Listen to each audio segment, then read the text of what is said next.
우리 주최하는 우리 초청특가, 오늘은 태영호 민주평화통일 자문회의 사무처장님을 모시고 앞에 써진 바와 공부과정서와 최근 북한의 동향이라는 주제를 가지고 진행을 하도록 하겠습니다. 먼저 시작에 앞서서 간단한 국민의례를 받도록 하겠습니다.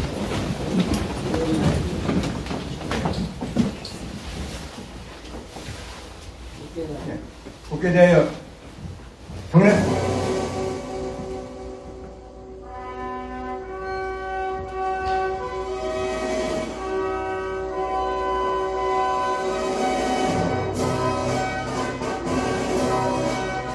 나는 자랑스러운 태극기 앞에 자유롭고 정의로운 대한민국의 무궁한 영광을 위하여 충성을 다할 것을 굳게 다짐합니다.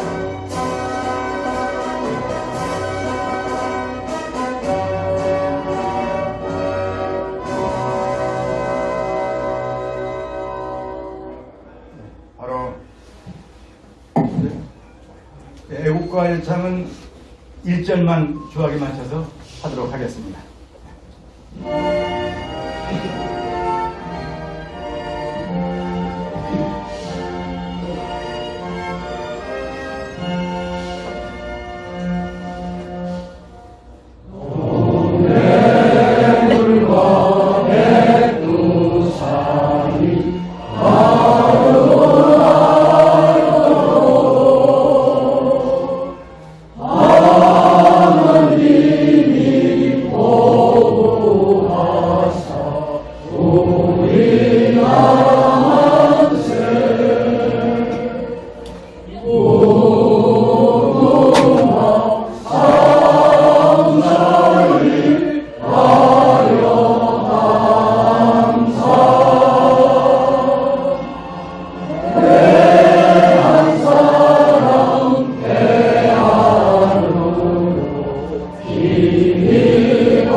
다음은 순국 선열과 호국영령에 대한 묵념이 있겠습니다. 일동 묵념.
바로 앉아주시기 바랍니다.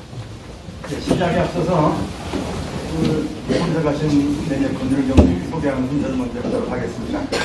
저희는 대한민국 헌정회에 속한 당차가 있겠습니다. 헌정 포럼인데 먼저 헌정의 회원 겸 또 우리 자유헌정 포럼 관계자분들 먼저 소개를 해드리고 저희 자유헌정 포럼의 이사를 맡고 계신 분들, 또 기자 외부에서 오신 분들 순으로 대표를 소개 올리겠습니다.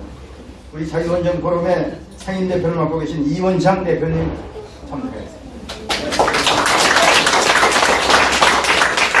그러면 직전 상임 대표이신 김현경 공동 대표님 참석하겠습니다. 이규택 공동 대표님 참석하겠습니다. 김희재 공동대표님 참석하겠습니다. 김영수 공동대표님, 최경희 공동대표님 참석하겠습니다. 순서가 잘못된 것 같습니다. 우리 헌정회 정책위의장을 맡고 계신 유인학 전국 대표님, 김낙기 국회의원 전국 대표님, 우리 헌정 이사십니다. 김혜실 전 국회의원 참석하겠습니다.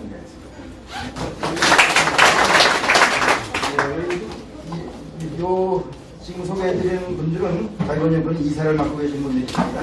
이승구 대변인님 참석하였습니다. 네, 김유정 사무처장 참석하였습니다.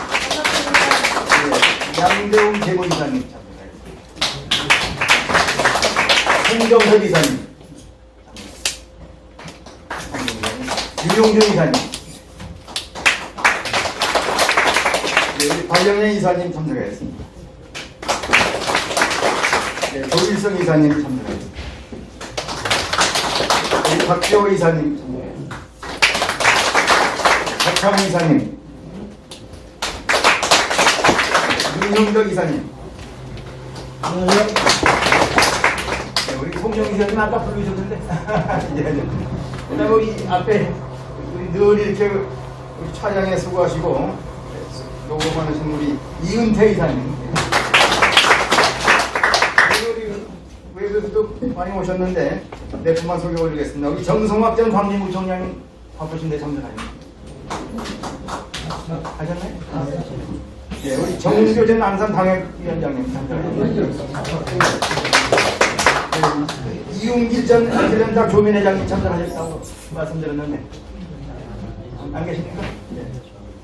우리 김진만 전 의원님도 오셨던데. 우리 강광일 제주도민의 이사님도 오셨고. 네. 고맙습니다. 이게 제가 지금까지 파악한 명단인데 진짜 또 소개가 꼭 필요하신 분들이 일단 추후에 좀 소개를 해드리도록 하겠습니다. 그럼 먼저 아이고 전참, 네, 전 신규철입니다. 자유원정권의 사무총장을 맡고 있습니다. 우리 이원창 대표님부터 먼저.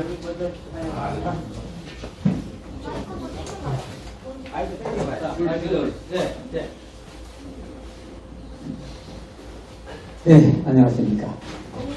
계절적으로 공사관 사망하신데 이처럼 고객님이 주셔서 대단히 감사합니다. 특히 오늘은 꼭 드려야 할 얘기들이 많이 나올 것이고 프로에서도 많이 질문을 해주시길 바라겠습니다. 북한은 러시아 파병으로 세계 정세가 요동치고 있습니다. 이런데도 불구하고 대한민국 국회는 대한민국이 북한에 잘못해서 북한이 러시아에 파병한 것이다, 말도 안 되는 소리들을 하고 억장 무너지는 소리들만 하고 있습니다. 어떻게 국회를 좀 바로잡아야 할지. 오늘 대의원이 20대 국회의원을 하셨는데 국회가 어때 그만이 됐는지 질문도 한번 해주시길 바라겠습니다. 사실 암담한데 오늘 7일 대통령실에서 발표가 있었습니다. 대국민 담화와 함께 기자회견을 열겠고, 기자회견장에서는 무슨 질문이든 김건희 여사에 관한 것이든 무슨 일이든 끝장 토론으로 답변하겠다고 했으니 기대를 걸고 대한민국이 다시 한번 새로운 국면을 맞이하는 그런 자리가 되도록 기대를 하겠습니다. 네, 많은 질문들 준비해 주셔서 우리 대처장께 질문하고, 북한의 실패, 김정은 체제가 얼마나 오래 갈 것인지, 진짜 나라는 나라인지 한번 듣는 시간을 갖도록 하겠습니다. 감사합니다. 네, 오늘 정대철 헌정회장님을 대신해서 유인학 헌정회 정책위의장님께서 오늘 환영의 말씀을 해주시겠습니다.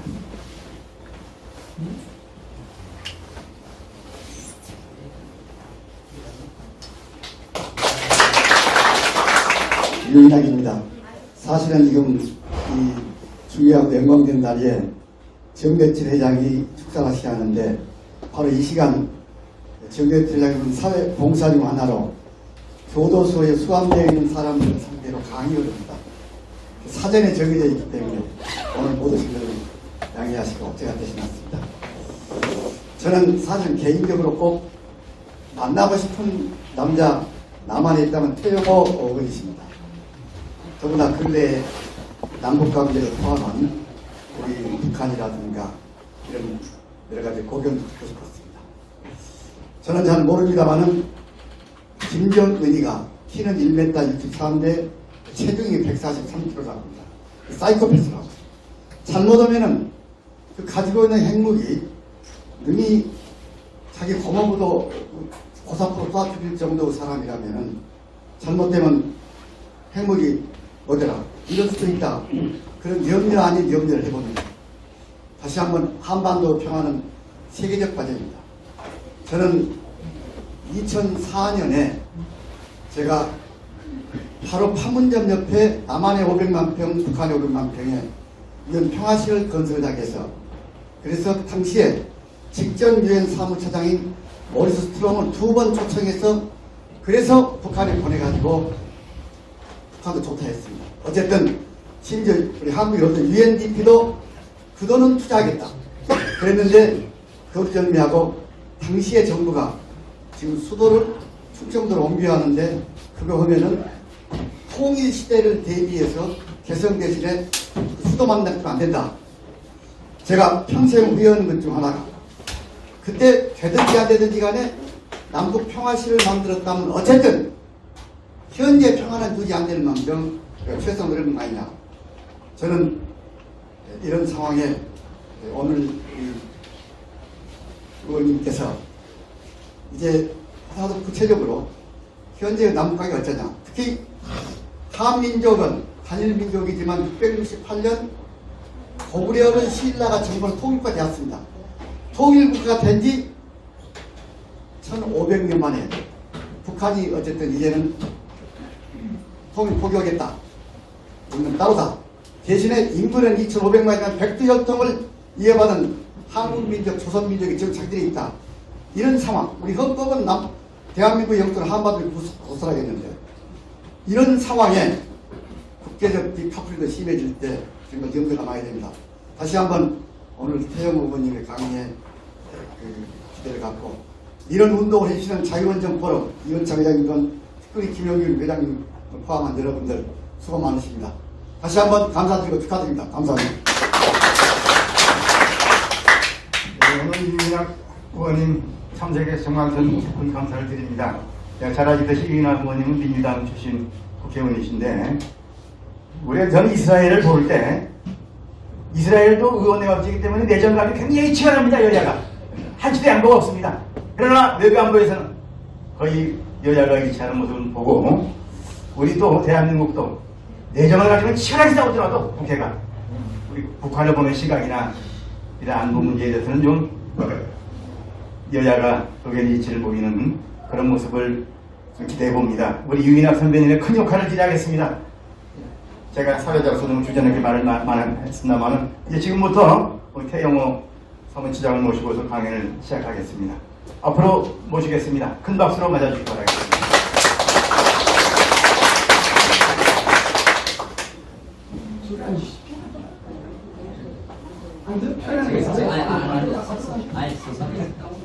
그 마이크 쓰실 때.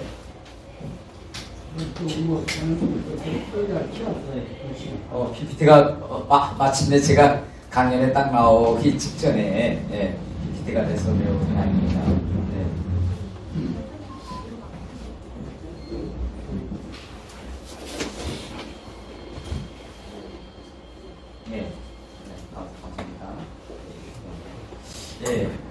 감사합니다. 안녕하십니까. 지금 현재 민주평통 사무처장을 맡고 있는 태영호라고 합니다. 다시 한번 인사드리겠습니다.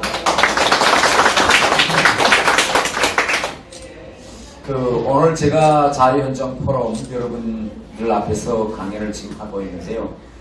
지금까지 우리 대한민국의 이제 역사에서 항상 대단히 이제 중요한 그런 거기 때마다 여러분들이 정말 우리 헌법의 가치 또 우리 헌법의 정신을 수호하기 위해서 정말 앞장서서 투쟁하여 오신 그런 덕분에 지금 대한민국은 우리 헌법에 튼튼히 기반해서 지금 서 있다고 생각합니다. 그런데 최근에 이제 들어와서 헌법 개헌 이런 그 주장도 많이 나오고 있고 또 우리 헌법에 아주 중요한 그런 가치였던 영표조항이라든가 또 그 다음에 헌법 제4조 이 통일조항 이것을 이제는 삭제하자 또 아니면 수정하자 라는 그런 요구가 우리 대한민국에서 아주 중요한 그런 정치 세력 중에서 이제 나오고 있습니다. 그래서 지금 현재 우리 한반도의 통일 문제까지 아주 중요한 그런 갈길에 서려 있다. 이런 상황에서 오늘 자유헌정 포럼에 몸담고 계시는 여러분들이 이 헌법을 수호하기 위해서 어떤 자세한 입장을 가지고 싸워야 하겠는가라는 데 대해서 제가 좀 간단히 서두에 말씀드리려고 합니다. 저도 있을 때 국회의원을 해봤지만 우리나라 헌법은 다른 나라 헌법과 매우 특이한 그런 이제 아주 영토 조항입니다. 그래서 대한민국 이제 영토는 한반도 전역과 국속도로 한다라는 영토 조항과 제4조 통일, 한반도의 통일은 어떤 방법으로 할 것이냐. 이 통일 조항이라는 게 있습니다, 우리한테는. 그래서 한반도의 통일은 자유민주적 질서에 기반한 평화통일 정책을 주장한다. 이렇게 영토 조항과 평화통일 그런 정책 방향에 대한 조항이 있는데, 여러분도 아시겠지만 얼마 전에 이제 어떤 분이 영토 조항을 이제 폐기하자 이런 주장을 내놨습니다. 그리고 거기에 많은 사람들이 또 동조하고, 그 다음에 평화통일 정책 추진 조항 이것도 이제는 떼버리자 이렇게 돼서 우리 헌법에서 통일과 영토 이 조항 문제가 앞으로 계속 있느냐 마느냐라는 아주 중차대한 이런 문제가 점점 더 정치권의 이슈로 지금 나오고 있고, 이와 동시에 지금 북한은 전 세계에서 적대적 두 개의 국가로 가자 이제는 이렇게 이제 북한이 주장하고 있습니다. 그런데 지금 북한의 적대적 두 개 국가론 이건 단순한 주장에 그치지 않고 두 개의 국가로 가기 위한 이런 물리적인 조치들을 북한이 지금 취하고 있습니다. 이하면 휴전선 일대의 남과 북을 연결해 놓았던 그런 철도라든가 도로 이걸 지금 북한이 모두 다 파괴하고 끊고 여기다 지를 매설하고 그 다음에 장벽을 세우고 이런 조치들을 지금 북한이 취하고 있습니다. 그래서 이런 문제들을 우리가 어떤 각도에서 우리가 보겠느냐라는 이런 문제가 매우 지금 중요한 문제로 나서고 있습니다. 자, 지금 왜 중요한 문제로 나서고 있는가라는 걸 좀 봅시다. 제가 강연 도중에 여러분에게 때로는 이제 여러 가지 질문도 제기하겠습니다. 지금 어물풍선을 북한이 계속 내리보내고 있는데 어물풍선을 내리보낼 때마다 김여정이 입장을 발표합니다. 어떤 입장을 발표하는가 하면 북한의 어물풍선이 국경선 너머로 내왔다. 또 앞으로 북한은 국경선 너머 부근에서 이 남북 간의 긴장 상태 이런 걸 뭐 어떻게 하지 않겠다. 이렇게 우리 지금 휴전선을 국경선이라고 계속 표현합니다. 또 국제적으로 국경선이라는 그런 두 개의 국가를 인정받기 위한 이런 역할을 계속하고 있는데, 왜 북한은 그럼 여러분 보시기에는 이 휴전선을 자꾸 국제적으로 국경선이라고 주장할 것 같습니다. 여기에 혹시 이런 이유로 북한이 휴전선을 국경선이라고 주장하는 것 같다라고 답변하실 수 있는 분. 내용은 뭐 옳고 그름을 떠나서 내 생각에는 이래서 국경선이라고 휴전선을 만들려고 하는 것 같다라고 한 번 좀 일어나 말씀해 주십시오. 예. 지금 그 김정은이 예. 남한이라고 하지 않고 예. 대한민국이라고 하고 통일 안 하겠다. 예. 결국은 남북은 같은 민족이 아니다. 예. 따로따로 별도의 나라가 예. 그런 의미에서 쓰고 있는 게 아닌가 그렇게 생각을 합니다. 예. 그러면 이제 이렇게 만약 지금 현재 휴전선인데 이걸 김정은이가 중국이나 러시아의 도움으로 유엔을 통해서 이걸 국경선으로 인정받는다라고 하면 어떤 일이 벌어질까요? 우리나라에는 국경선으로 인정받는다라면 예? 유엔사 폐지. 아주 중요한 말씀하셨습니다.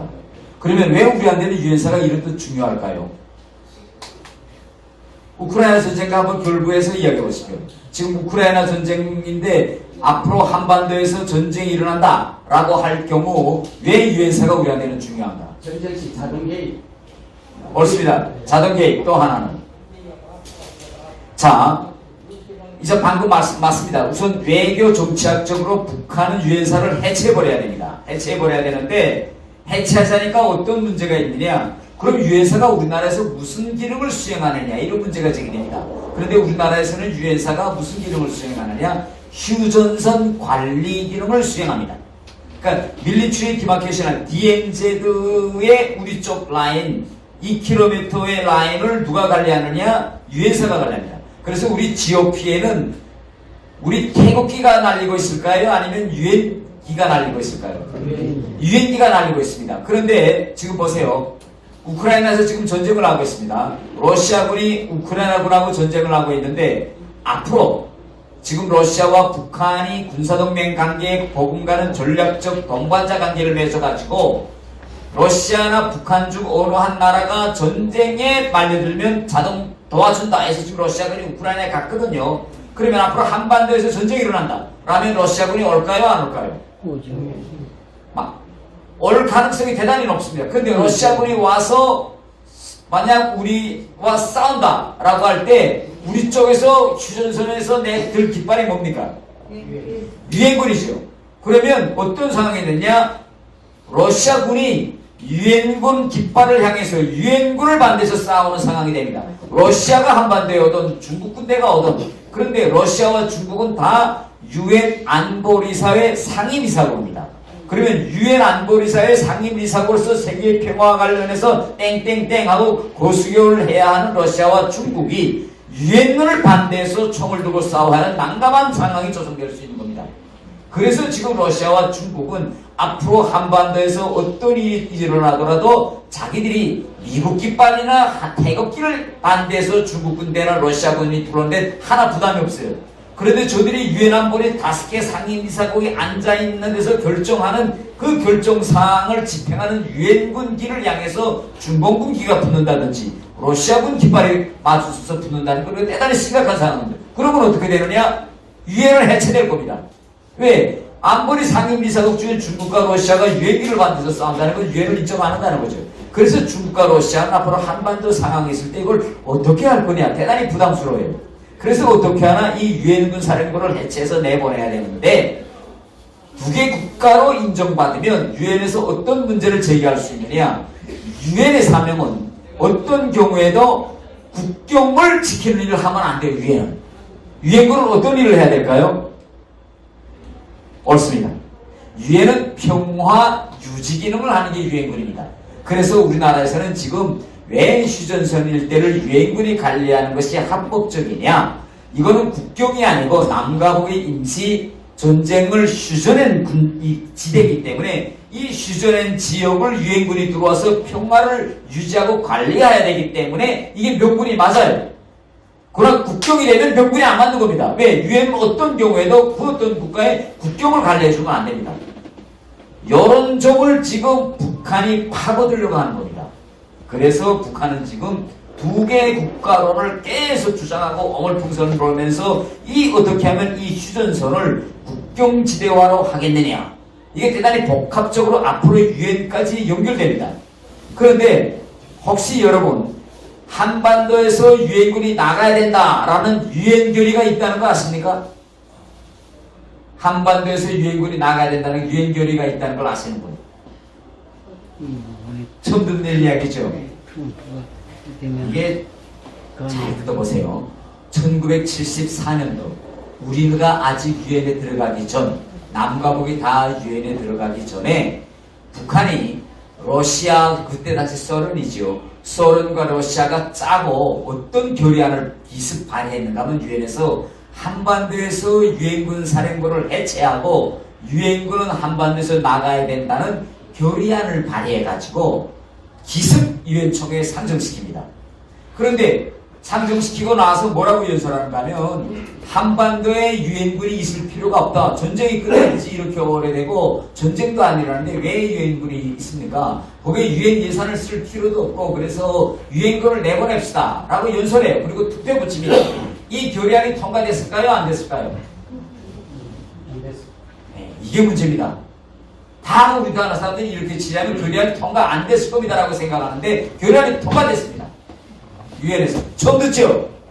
결의안이 통과됐어요. 왜 통과되느냐? 유엔의 다른 나라들이 가만 안 쓰고 연설을 듣으니까 일리 있다. 아니 1953년도에 한반도에서 조선제 코리안 워가 끝났는데 이제는 20년이 지나도록 거기에 유엔군이 왜 있는 거냐? 당연히 철수해야지. 그래서 철수하자는 결의안이 유엔에서 1974년도에 통과됩니다. 큰일 났어요, 지금. 그래서 그 다음에 너무 바빠서, 그 다음에 우리는 그때 유엔 성공국이 아니어서 미국과 영국을 발동해가지고, 아니, 그런 게 아니야. 유엔군이 남아있어야 돼. 라고 유엔군이 남아있어야 된다는 결의안을 또 상정시킵니다. 그리고 나가서 마이크를 들고 왜 유엔군이 있어야 되느냐, 왜 취준선을 유엔군이 갈려야 되는가를 연설하고 또 표결 붙여요. 그 결의안이 통과됐을까요? 안 통과됐을까요? 예? 통과됐을까요? 안 통과됐을까요? 가만 와서 또 듣으니까 또 일리가 있어 보여요. 서로가 중국이 유엔이 필요 없다고 말하니까 대다수 나라들이 듣고 맞아, 내가 야구 딱 투표했는데 두 번째 결의안은 정반대 대회에 올라가서 또 나가서 미국, 영국, 프랑스 이런 나라들이 유엔군이 있어야 됩니다 이야기하니까 맞네, 유엔군이 나가면 또 전쟁이 일어날 수 있겠다. 그래서 그 결의안도 또 통과됩니다. 그래서 같은 해에 유엔에서 유엔군이 나가야 된다, 유엔군이 있어야 된다라는 결의안이 쌍둥이 결의안이 유엔에서 통과됩니다. 그래서 그때 유엔 성국들이 그 일이 있은 다음에 이 한반도 정세 너무 복잡하다. 이거 이쪽 말 들어보면 이쪽 말이 맞는 것 같고 저쪽 사람 말 들어보면 저쪽 말이 맞는 것 같으니 이제부터 유엔에서 한반도 문제와 관련한 결의안은 다시는 상정하지 말자. 그래서 1974년 이후로 한반도의 안보 문제와 관련한 유엔총회 결의안은 없습니다. 한반도에서 유엔에서 그때부터 한반도 문제는 논의하지 말자고 내려왔어요. 그런데 지금 다시 북한이 이걸 슬며시 두개국가론으로 보내들려고 지금 하고 있습니다. 그래서 이게 적대적 두개국가론입니다. 자, 그러면요, 만일 북한이 적대적 두개국가론을 내들고 지금 또 들고 있는데 우리가 가만히 있으면 어떻게 될까요? 우리가 가만히 있으면 예? 두개국가가 되죠. 가만히 있으면 그러면 우리는 어떻게 해야 될까요? 투쟁해야죠. 예, 그래서 지난 8월 15일 우리 광복절날 대통령이 광복절 기념사에서 8.15 통일 독트린을 발표합니다. 이해되시죠? 이렇게 국제 상황이 이렇게 돌아가니까 8.15 통일 독트린을 지금 발표하는 겁니다. 자, 그러면 이 시점에서 우리 8.15 통일 독트린에 대해서 한번 좀 잘 공부하고 좀 넘어갑시다. 이번 8.15 통일 독트린은 지금까지 역대 대통령들이 발표했던 통일 정책과는 좀 다른 내용들이, 아주 특별한 내용들이 있습니다. 어떤 내용이 있는가 하면 앞으로 대한민국이 통일되면 통일된 대한민국은 이런 나라가 되어야 한다라는 통일 대한민국의 비전을 밝힙니다. 어떤 비전이냐면 여기서 보는 것처럼 자, 이런 겁니다. 앞으로 통일되면 통일된 국가에서 우리 국민, 개개인의 국민은 어떻게 돼야 되느냐? 자유와 안전이 보장되어야 된다. 자유, 개개 국민이 자유와 안전이 보장되어야 된다. 또 우리 국가는 어떤 국가여야 되느냐? 창의와 혁신으로 도약하는 강하고 풍요로운 나라가 되어야 된다. 그 다음에 세 번째는 그러면 국제적 관계에서는 우리는 평화와 번영에 기여하는 나라가 되어야 된다. 그래서 통일이 된 이후에 대한민국이 이런 모습으로 되어야 한다라는 통일 국가로서의 비전을 윤석열 대통령이 역대 대통령들 중에서는 처음 밝힙니다. 이걸 잘 몰라야 대다수. 그러면 왜 지금까지 윤석열 대통령 전에 문재인 대통령이고 문재인 대통령 전에 박근혜, 그 전에 이명박, 그 전에 쭉 대통령들 거슬러 올라가서 이승만 대통령까지 우리나라의 역대 모든 대통령들은 통일 정책을 발표할 때 왜 이런 통일된 국가의 모습은 이래야 됩니다 라고 통일된 국가의 모습을 발표하지 못했을까요? 네? 어떻게 해요? 한번 요거 잘 생각해보세요.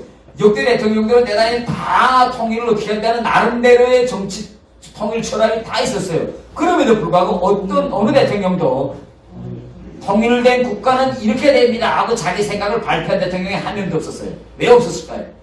제가 강연에 가서 이렇게 이야기하면 어떤 분들은 그럽니다. 아니 그게 대통령이 통일된 국가가 어떤 국가야 된다는 그런 비전이 없었기 때문에 그런 걸 발표하지 않았을 것이다. 그것이 북한의 반발 때문에 흡수 통일이라는 어떤 자유민주 체제로 이거 전환된다는 것에 대해서 북한이 반발하기 때문에 아주 중요합니다. 옳습니다. 역대 대통령들도 다 이런 얘기를 하고 싶어 했어요. 그런데 남과 북이 지금까지는 협상장에 마주 앉으면 다 같이 통일 얘기합니다. 남과 북이 같이 행사하면 우리의 소원은 통일 노래 손잡고 다 같이 불러요. 우리의 소원은 통일하며. 물론 속으로는 북한은 적화 통일을 하려고 우리 속으로는 자유민주 통일을 하려고 그 통일을 하려는 그 생각은 다 있었지만 이걸 북한이 대화에서 우리가 하려는 거 우리가 통일된 다음 세우려는 국가는 사회주의 공산국가야 하면 우리가 가만히 있을까요? 책상 치면서 말도 안 되는 소리 하지 말라고 떠들고 반대로 우리가 북한에다 대고 우리가 세우려는 건 우리 헌법 제4조에 기초해서 자유민주주의 체제인 그런 통일을 하려고 하면 이게 대화가 안 돼요. 서로 그래서 대화 상대방을 통일의 주체로 인정하자는 걸 가리고 있었기 때문에 역대 대통령들은 이 비전을 발표하지 않았습니다. 그런데 이번에 윤석열 대통령 과감히 통일된 국가에서 우리 국민의 자유, 이런 나라가 되어야 된다. 자유와 안전이 보장되는 이런 국민의 권리를 중시하는 이런 나라가 되어야 된다라는 걸 대통령 과감히 발표해요. 그러면 왜 윤석열 대통령은 어떻게 이렇게 과감히 발표할 수 있을까요?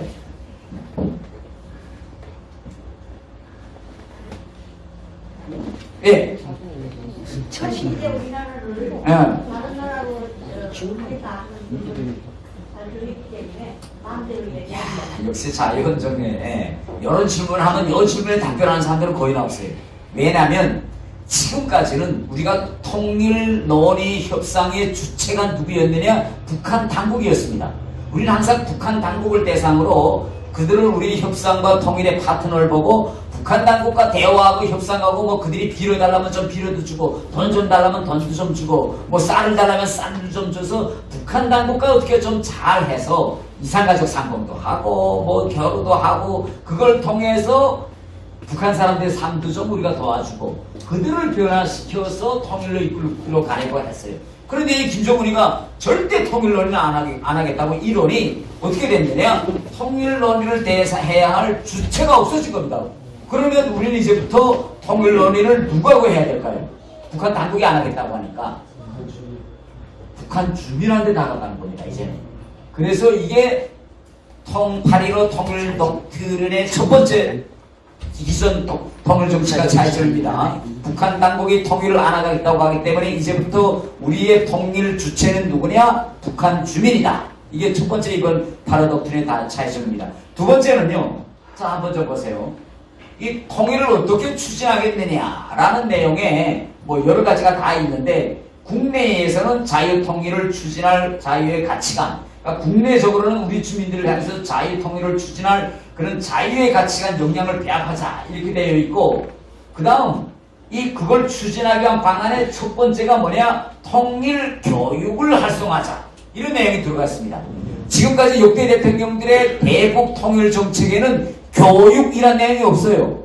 그런데 윤석열 대통령은 처음으로 이거 앞으로 우리가 통일하려면 통일 교육을 이거 좀 하자. 이런 내용이 처음으로 대통령으로 있습니다. 그러면 왜 역대 대통령들은 통일 정책에서 교육이라는 내용이 없었고 지금 윤석열 대통령의 통일 정책에서는 교육이라는 내용이 들어갈까요?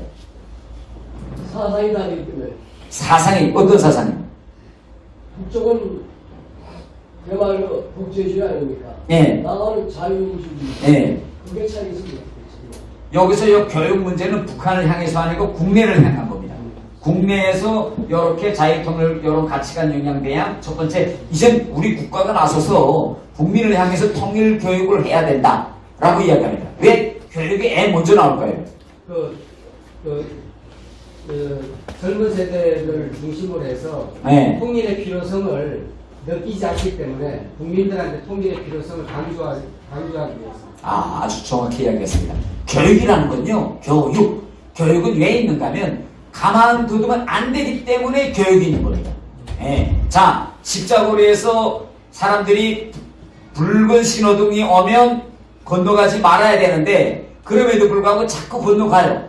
그러면 이걸 어떻게 해결하느냐? 과태료로 불리는 그런 행정적 처벌의 방법과 함께 교육을 해야 됩니다.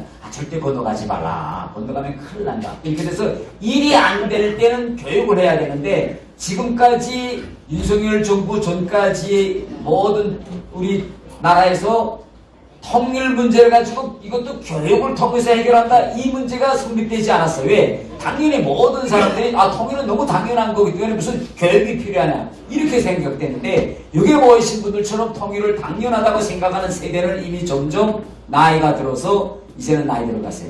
지금 통일이 필요할까? 통일을 왜 해야 돼? 아니 우리가 이렇게 잘 사는데 그거 못 사는 북한하고 왜 통일해야 돼? 이렇게 생각하는 세대들이 지금 10대, 20대, 30대 점점 커가고 있는 겁니다. 그러니까 이제는요, 야 통일이라는 거 필요해. 통일을 해서 우리가 다시 하나로 돼야 돼라는 걸 교육을 통해서 끊임없이 우리가 강조하지 않으면 어떻게 되느냐? 우리나라에서는 자연히 통일 논의는 없어지게 됩니다. 그래서 윤석열 대통령 통일정책 철학에는 첫 번째 통일교육 프로그램이 들어갑니다. 두 번째 또 차이점 뭐냐면 이 국제와의 지금까지 역대 대통령들의 통일 여기에는 국제사회와의 그런 국제적인 지시, 국제공동체로부터 이 통일 문제에 대해서 지지를 좀 받겠다 이런 내용이 없었어요. 그런데 이번에 대통령이 처음으로 이제부터는 우리 통일 문제에 대해서 국제적인 지지를 받기 위한 활동을 해야 된다라는 국제적 지지 확보가 처음 들어갔습니다. 그러면 왜 역대 대통령들은 국제적인 지지 확보 문제가 없고 지금 윤석열 정부에 와서 국제적인 지지를 확보하는 문제가 제기됐을까요? 요거 좀 답변하실 수 있는 분. 지난 시기에 국제 문제, 국제 지지를 확보하는 문제가 없었어요. 왜 지금이냐? 네, 아마 말씀하세요. 아니, 같이 보면. 북한이 우리나라를 하나의 적대적인 국가로 이제 네. 보기 때문에 국제적으로 우리는 우리의 입장을 설득을 시키고 국제적으로 힘을 받아야 우리가 독일을 할 수 있잖아요. 그러니까 옳습니다. 분명히 국제적인 왜 그런데 통일하는 데 대해서 왜 통일하는 데서 국제적인 지시가 우리한테 필요하나요? 자, 네, 말씀해보세요. 그 북한의 의도대로 한반도가 두 국가로 인정되는 제가 민주평등 사무처장을 지금 했는데 북한이 두 개의 국가론을 주장하기 시작하면서부터 우리 국내에서는 괜찮아요. 괜찮은데 해외에 나가서 통일운동과 관련한 통일 세미나하고 운동하고 무슨 페스티벌하고 이렇게 하자고 하니까 점점 더 행정적으로 어려워지는 상황이 조성되고 있습니다. 왜 어려워지는가 하면요. 이 다른 나라들에서는 분쟁 소지가 있는 일에는 시민단체들이나 그 나라가 끼어들지 않습니다. 왜냐하면 자 우리 독도 문제를 한번 좀 잘 봅시다. 독도 문제. 지금 독도는 우리 당연한 우리 대한민국의 영토입니다. 그런데 일본도 독도가 자기네 거라고 해요. 근데 일본 애들이 지금 전략이 뭐냐? 독도 문제를 국제 분쟁화 하자는 겁니다. 내 거나 내 거나 일본 거나 한 거나 이렇게 자꾸 분쟁화 만들어가지고 이걸 사법재판소까지 가지고 이렇게 해서 어떤 이슈를 분쟁화 하려고 하니 이게 해외에서 우리가 독도는 우리 겁니다 라는 활동을 해외에서 하자면 어떤 문제가 제기되느냐? 대개 다른 나라들은요 유엔이나 국제적으로 분쟁 소지가 있는 이슈에 대해서는 한 걸음 뒤로 물러납니다. 이거 끼어들지 말자 이런 얘기예요. 그런데 지금까지 우리 통일 문제는 국제적으로 한 번도 분쟁 소지가 있은 적이 없어요. 왜? 북한도 통일이라고 하고 우리도 통일이라고 하니까 한반도의 통일을 물론 속으로 반대하는 국가는 있겠죠. 그러나 겉으로 반대한다는 나라는 하나도 없었어요. 왜? 당사자인 둘이 다 통일한다니까.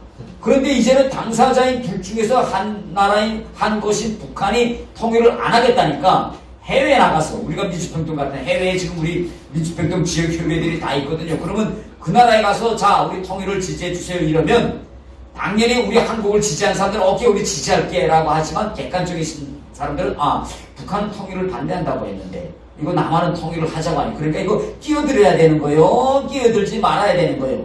그래서 이게 뭔가면 국제 분쟁화입니다.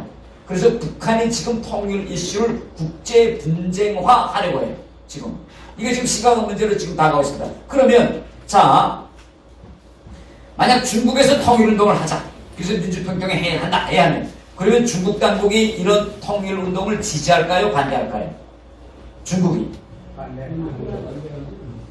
지금까지는 가만히 있기도 하고 때로는 공개적으로 이런 활동 하지 마라 뭐 이러기도 좀 들쭉달쭉했어요. 왜? 북한도 통일운동을 한다고 하니까. 그런데 이제는 자기의 우방인 북한이 통일 안 하고 두 개 국가를 한다고 하니 중국은 이거 우리나라에 와서 좀 이렇게 복잡하게 놀지 마라. 북한은 통일 안 하다 했는데 너네 자꾸 통일하겠다고 이런 운동도 하고 뭐 피켓도 들고 뭐 이렇게 길바닥에 춤추며 지나가고 이래 통일. 그러니까 이런 거 하지 마라. 이렇게 할 수 있는 소지가 점점 커지는 겁니다. 자, 그러면요. 독일 상황을 좀 한번 좀 이야기해 볼 거예요. 자, 독일에서 1974년도에 동부독일이 통일하지 말자 해가지고 헌법을 수정합니다. 헌법을 수정하면서 어떻게 수정하느냐? 앞으로 통일, 한민족 이런 거는 다 자기네 헌법에서 드러내고 동서독일은 두 개 국가로 가야 된다 라는 걸 주장해요. 74년도에 동부독일이. 그러면 이때 우리하고 비슷하잖아요. 지금 북한이 헌법을 수정해가지고 두 개 국가로 가자고 하니까. 그러면 그때 당시 74년도에 서부독일은 어떤 정책이었을까요? 한번 잘 주셔보세요. 자, 만약 동부독일이 그때 두 개 국가로 갈라지자고 헌법을 수정하고 막 이렇게 했을 때 서부독일은 어떤 정책을 취했을까? 서부독일도 지금 우리 통일하잖아요. 야, 그러면 그때 당시 서부독일이 동부독일을 향해서 야, 택도 없는 말도 안 되는 소리 하지 마. 통일할 거야. 라고 했을지 아니면 동부독일의 두 개 국가로를 받아들였을지 어떻게 했을 것 같으세요? 서부독일. 예. 받아들였던 것처럼. 왜요? 찬성했다고 생각합니다. 어떻게 그렇게 생각하세요? 왜 그러냐면은 동부독일하고 서부독일하고 통일이 안 된 상태에서 있다 하면은 또 대결하는 상태가 계속되는 거거든요. 예. 근데 남계 국가라 하면은 동북아메 입장에서 대등하게 서로 더 자유롭게 교류할 수 있는 그러한 소지를 만들 수 있다고 생각합니다.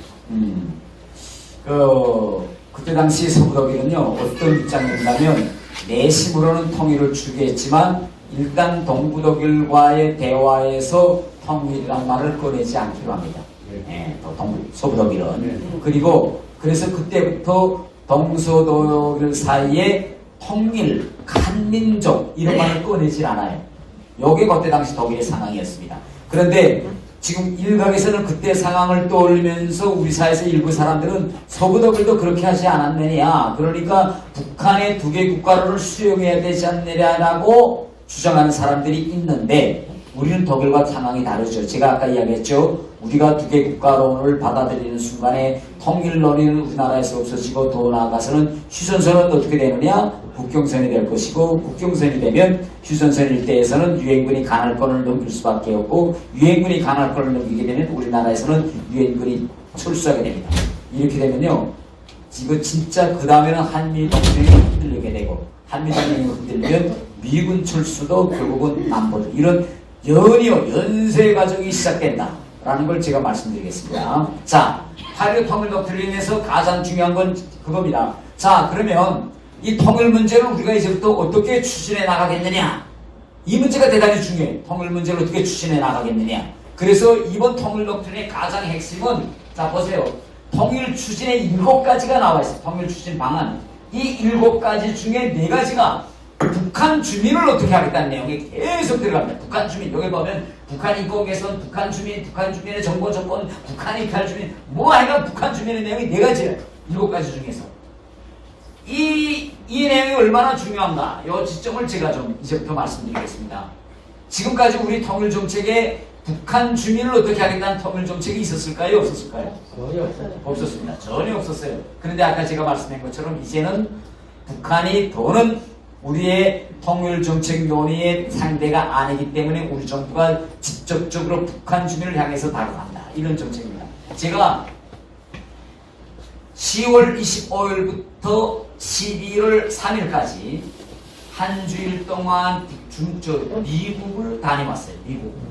사무처장으로서. 그래서 일요일날 오후에 제가 저녁에 들어왔는데 미국에 가니까 미국 정책 관계자들하고 같이 이야기를 했어요. 그런데 지금 미국은요. 전반적인 대북 정책, 북한에 대한 대북한 정책을 어떻게 할 거냐. 지금 미국은 갈피를 잡지 못하고 있어요. 이제 내일 우리 시간으로는 내일부터 이제 대통령 선거가 진행될 겁니다. 향후 미국에서 해리스가 대통령이 되든 트럼프가 대통령이 되든 이 북한 문제가 대단히 중요한 이슈를 미국 사람들이 떠들어요. 미국 사람들이 뭐라고 지금 이야기하는가 하면 북한의 핵무기를 가지고 핵미사일을 쏘고 뭐 이럴 때 미국이 아이고 저 자그마한 북한이 핵무기를 가져봤자 무슨 일을 치겠느냐. 그리고 그 핵무기를 만약 쓴다면 미국이 완전히 적여가지고 북한 정권이 종말이 되겠습니까?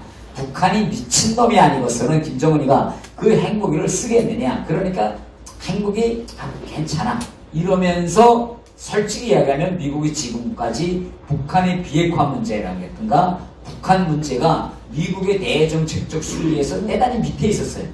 잘 올라와야 한 7번째 이런 상황이었는데 지금에 와서 지금 보니까 아니 북한이 핵을 가지기 전 북한과 핵을 가진 이후의 북한이 미국이 생각했던 거와는 완전히 지금 다른 거예요. 왜냐하면 자 보세요. 만약 북한에 지금 핵무기가 없다면 북한의 최정예 특수부대를 우크라이나에 보낼 수 있을까요? 없을까요? 네? 왜 못 보낼 것 같으세요? 북한이? 이쪽에 아무것도 없는 맞습니다. 예. 자, 핵이 없다면 북한은 아니 아무리 저들이 뭐 이래도 아니 우리 군이 재래식무력에서 우리 군이 북한보다 훨씬 우월합니다. 우리 이제 북한 공군 같은 거는 우리 공군하고 상대도 안 돼요 이제는. 거기다가 북한 탱크는 이제 다 날 거에서 우리 탱크 좀 붙으면 아마 한 몇 시간 내로 다 박살날 겁니다. 다 알아요 북한도. 예. 이제 북한 공군 연습 안 한지도 상당히 오래됐습니다.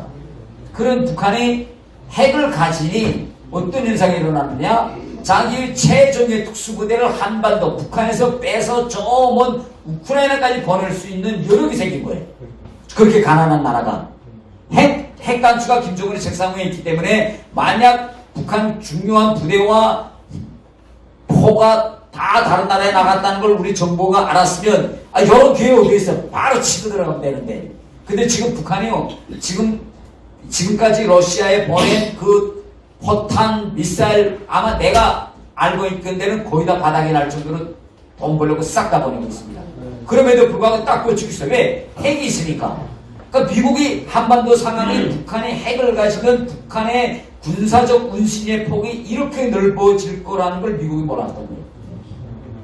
두 번째는요. 지금 이스라엘이 이번에 하마스 때리고 헤즈볼라 때리고 이스라엘이 하마스와 싸우면서 40일 내에 전쟁을 끝내겠다고 했어요. 끝냈어요? 못 끝냈어요? 못 끝냈지요. 왜 못 끝냈을까요? 하마스 땅에 그 이스라엘 정규군이 탱크 타고 들어갔는데 아직도 못 끝내잖아요. 못 끝낸 이유가 뭘까요? 온 하마스 땅에 들어가 보니까 온 하마스 땅이 지하터널에 다 연결된 겁니다. 여기들이 적이면 여기서 싸고 쭉 옛날 베트공처럼 꾹 닫고 들어가고 저쪽 터널 가서 또 때리고 또 들어가고 이번에 신왕이라는 그 사람도 지하터널 숨어 다니다가 지상에 올라왔길래 드론이 찾아서 바로 저기 지하에서 계속 움직이며 싸우니까 이게 방법이 없는 게 지하터널이 어떻게 연결된지. 그 지하터널을 팔 수 있는 모든 엔지니어링은 누가 줬느냐? 누가 줬을까요? 맞습니다. 자, 이스라엘이 이번에 이란의 핵시설과 미사일 시설을 다 적였어요. 근데 지금 이란은 다시 복구하겠다고 합니다. 만약 이란이 다시 복구할 때 돈을 가지고 이란이 돈을 쓰면 그거 와서 복구해 줄 나라가 누굴까요? 전 세계적으로 북한밖에 없습니다. 그러니까 이제야 미국 사람들이 이게 핵을 가지고 있는 게 단순히 한반도 문제가 아니었구나.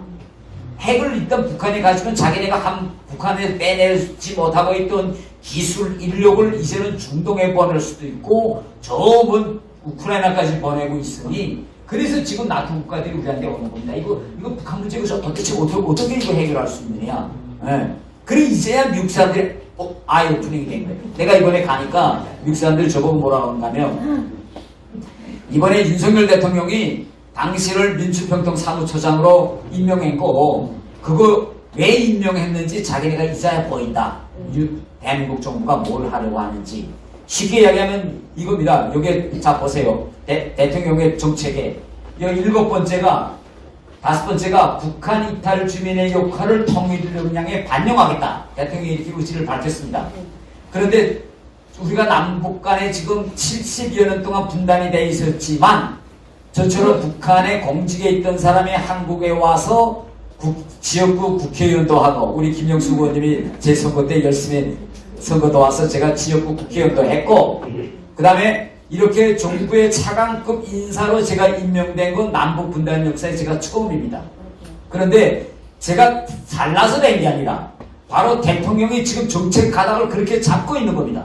대통령이 이제는 왜 우리 역대 정부가 대북 정책이 실패했을까? 그건 북한 당국과 무엇인가 해보려고 계속 했기 때문에 실패했다. 그러니 이제는 북한 주민을 변화시켜야 되는데 북한 주민을 변화시키자니 어떻게 해야 되느냐? 북한 주민을 향한 메시지를 계속 보내야 되고 북한 주민 속에서 그 누구를 차관으로 임명해야 되겠다. 이런 생각을 지금에 와서야 대통령이 한 겁니다.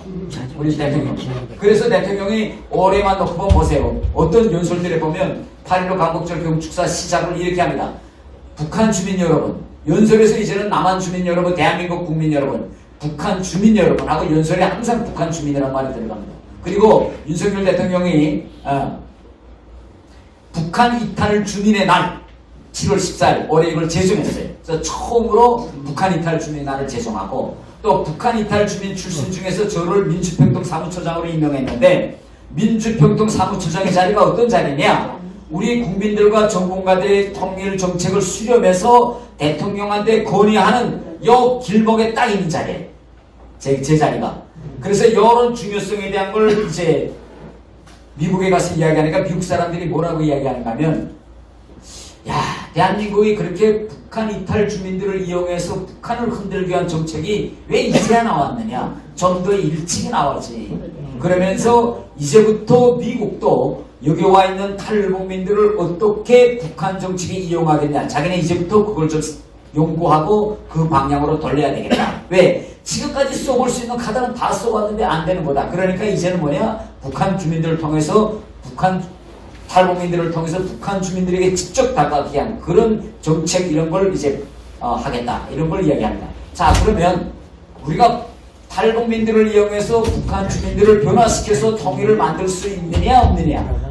그러면 지난 10년 동안에 북한에서 어떤 변화가 있길래 이런 정책을 대통령이 했느냐라는 걸 제가 말씀드리겠습니다. 자, 우선 지난 10년간 북한의 경제정책이 어떻게 변하고 있느냐는 걸 말씀드릴게요. 지난 10년간 북한에서는 자유민주주의 시장경제가 완전히 지금 뿌리 박았습니다. 뿌리 박아요. 그 뿌리 박는다는 게 어떤 의미냐. 지금 공산국가지만 시장경제로 국가경제를 운영 관리하고 있는 나라는 중국도 있고 베트남도 있습니다. 그런데 중국과 베트남에서의 시장경제 뿌리 박는 절차와 북한에서의 시장경제가 뿌리 박는 절차는 완전히 다릅니다. 중국이나 베트남은요 톱다운 방식이에요.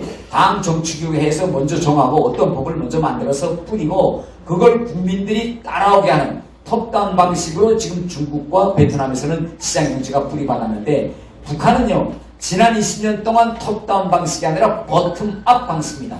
당국은 이걸 계속 못하게 하고 북한 주민들은 저항하면서 치고 올라온 겁니다. 그래서 북한에서 제일 먼저 장마당이라는 게 생길 때 배급제도가 붕괴되면서 장마당이라고 생길 때 바로 이런 장마당이었어요. 요거 북한 사람들이 뭐라고 했는가 하면 메뚜기장이라고 합니다. 동물에 비교합니다. 그러다가 2000년대 후반으로 들어오면서 2005년, 6년, 7년 이때 이 메뚜기장이 진드기장으로 변합니다. 이 진드기장으로 변해요. 그럼 여러분 이 메뚜기장과 진드기장이 구조적으로 어떤 차이점이 있는 것 같으세요? 사진을 딱 보고 시각적으로. 왜 이거는 북한 사람들이 진드기장이라고 하고 이건 메뚜기장이라고 했을까요? 예? 규모가 무슨 차이가 규모. 그 다음에 메뚜기들은 이쪽에서 저쪽으로 왔다 갔다 하는데 메뚜기하고 쫙 깔려서 여쪽에 사는 그런 뜻입니다. 네. 제가 이제 방금서 북한에서 지금 시민혁명이 씨앗을 낼 수 있는 버텀업 저항 리지스턴스가 어떻게 진행되는가 제가 보여줄게요. 자, 장마당의 초기에는 이렇게 마을로 들어가는 길목에 있는데 개인들이 장사를 하는데 요 장사친들을 보면 여기서 이 사람이 지금 망을 보고 있어요. 경찰이 온다 하면 몽땅 다 자전거에 싣거나 메고 도망칠 준비를 딱 하고 합니다. 왜? 잡히면 다 빼앗기니까. 그러다가 경찰이 없으면 다시 그 자리에 와요. 그래서 도망쳤다 다시 온다, 도망쳤다 다시 온다. 지금 메뚜기 장인데 이게 5년 동안 진행되다 나니까 이 사람들이 갑자기 조차 시민 의식이 생기는 겁니다. 우리가 왜 도망쳐야 하느냐? 국가가 배급을 주지 않아서 먹고 살자고 하는데도 아니 먹고 살게 해주면 되는데 일자리를 주면 되는데 이게 없어서 장사를 하는데 이걸 못하게 한다고. 그러면서 그 다음부터 집단 저항이 시작돼서 길가 마을로 들어가는 길목에 이렇게 다들 버티고 앉았어요. 이때 경찰이 와서 이걸 빼앗으려고 벨질할 때부터 물리적인 싸움이 일어나고 고성이 오가고 대국을 안 주는데 다 굶어 죽으라냐 하면서 이렇게 진드기장으로 넘어갔습니다. 바로 메뚜기 진드기로 넘어가서 지금은 어떤 상황이에요? 자, 지금은 이렇게 인민시장으로 변했습니다. 자, 사람 인자와 백성 민자입니다. 인민. 민자가 벌써 메뚜기, 고전까지는 메뚜기와 진드기, 우리 건축 이름이 들어갔는데 지금은 이게 인민시장. 구조적으로 어떤 차이가 있습니까? 진드기하고 메뚜기하고 인민시장은. 정착이 되어 있네요. 정착이 되었습니다. 그 다음에 어렵습니다. 네? 파격적인 시장이 되는 자유로운 자, 집도 다 짓고 전기도 들어가고 가장 중요한 건 뭐냐? 장사꾼들이 단체복을 입었어요. 왜 장사꾼들이 단체복을 입었을까요? 조직화. 또 왜 단체복을 입었는가 하면 이걸 국가가 허용해 주면서 이들로부터 세금을 받기 시작합니다. 장세. 그런데 국가로부터 허용받은 사람과 허가를 받지 못한 사람을 구분하기 위해서 허가를 받은 사람한테는 빨간 옷을 입힌 거예요. 그래서 자, 이제는 이 자본주의 이 뿌리는 북한에 뽑지 못합니다. 집도 지어주고 단체복도 입히고. 그래서 북한 같은 경우에 지금 지방지자체들은요 이 장마당에서 거두어들인 세금으로 지방지자체 예산의 거의 70~80%를 유지합니다. 그래서 절대 못 되더라고요. 그래서 지금까지 이 과정이 제가 아까 말했던 과정, 왜 우리가 북한 주민을 보냐, 많은 사람들이 그래. 아니 북한 주민, 북한에서는 왜 저 수십 년 동안 데모 한 번도 일어나고 사람들이 그렇게 배알도 없느냐 이렇게 말하는데 그게 아니에요. 이 경제적 문제에서 서서히 메뚜기로부터 진드기, 진드기로부터 인민시장, 지금 이 인민시장이 북한의 4개 군에 2개씩 있습니다. 400여 개가 있어요. 그래서 앞으로 북한에서의 자본주의화 과정은 더욱 심화될 겁니다.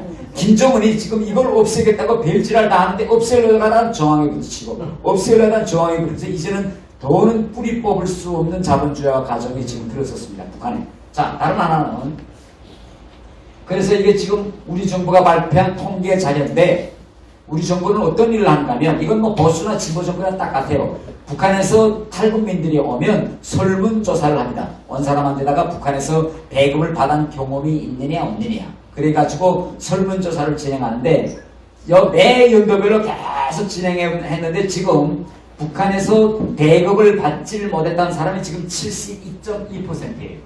이건 뭘 이야기하는가 하면 북한에서 10명 중에 7명은 국가로부터 배급을 받지를 못하고 바로 이자 여러분이 보셨던 장마당의 울고에서 살아간다는 겁니다.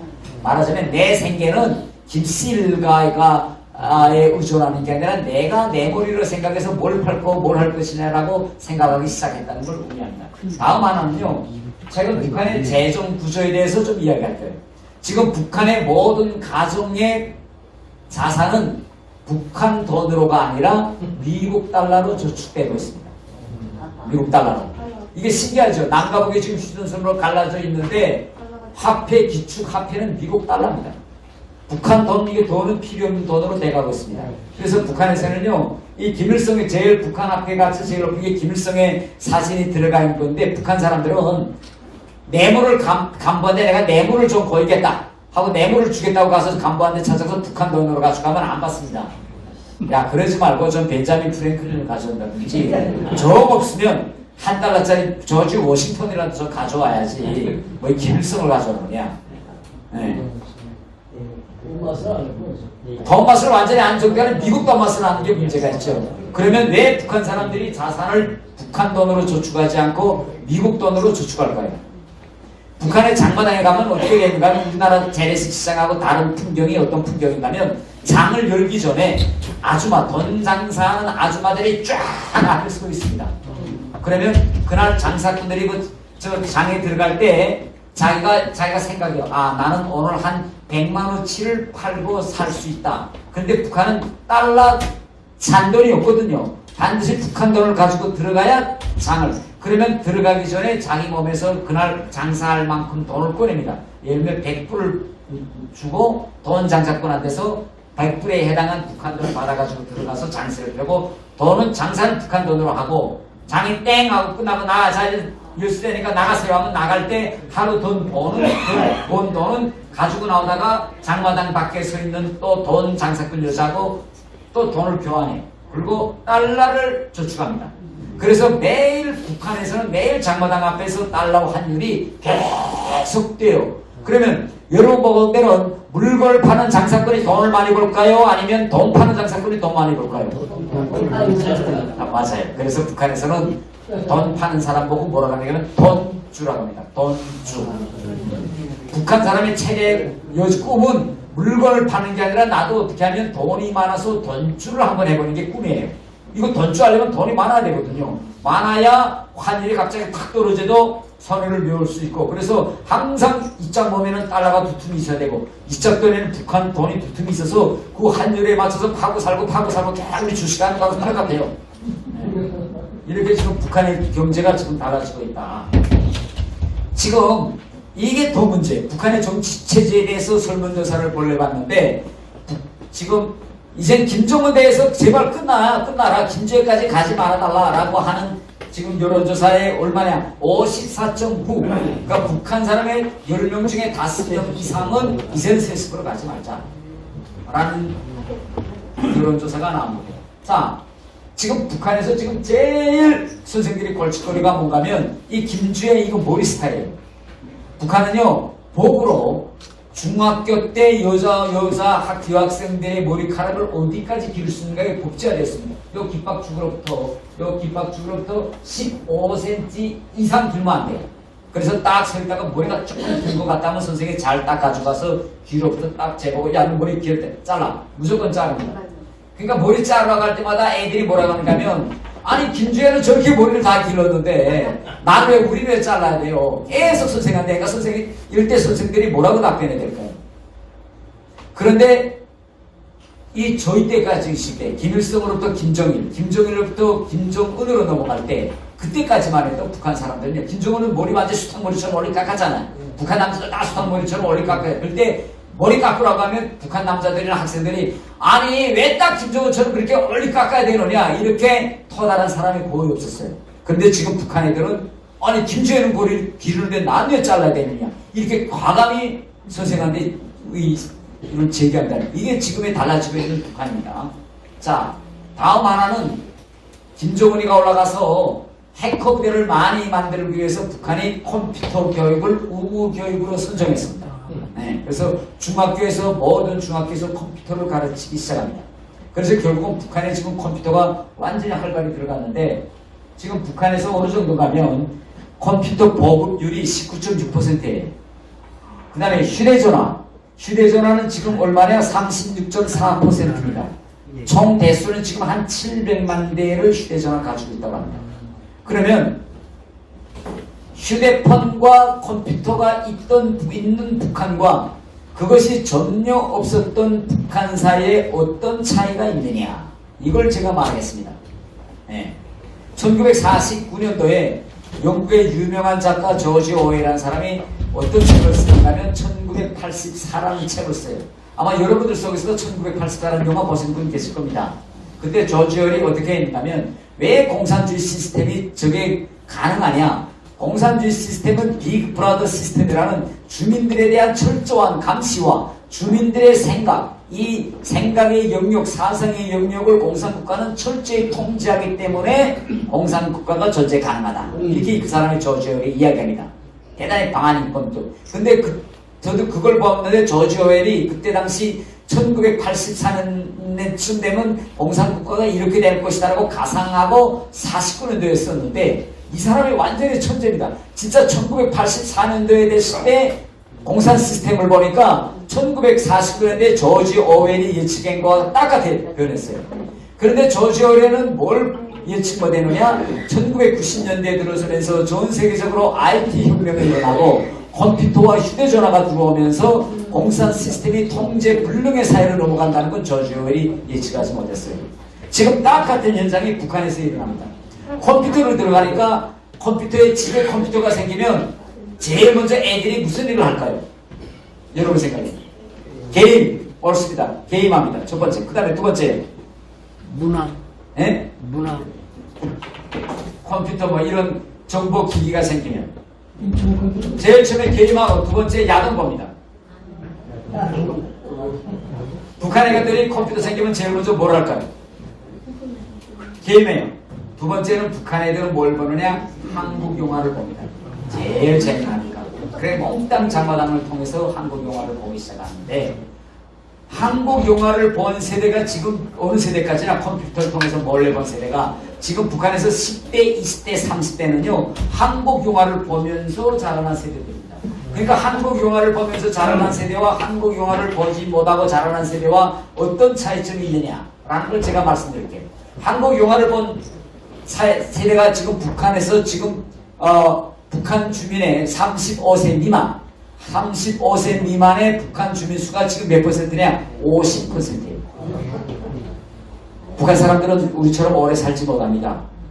어르신들이 2차 사망해. 그래서 35세 미만이 북한 사회 지금 50%인데 북한 사회 50%에 대한 젊은이들이 한국 영화를 보니 어떻게 북한이 보느냐? 북한도 역시 돈 위주 물질 만능으로 지금 변하고 있습니다. 제가 2008년도에 영국에서 참사관을 하다가 소환돼서 북한으로 들어갔어요. 근데 그때까지만 해도 평양시에 카페가 없었어요. 북한 엘리트는 커피를 어떻게 마시느냐? 장마당에 가서 외국 커피를 사다가 물을 끓여가지고 찻잔에 커피를 부어서 찻잔 돌려가지고 마셨지 저렇게 기계로 뽑는 커피점이 없었습니다. 그런데 2008년도에 외국인이 들어와서 북한의 주한기관이 몰려있는 김일성 광장에 첫 커피점을 세웁니다.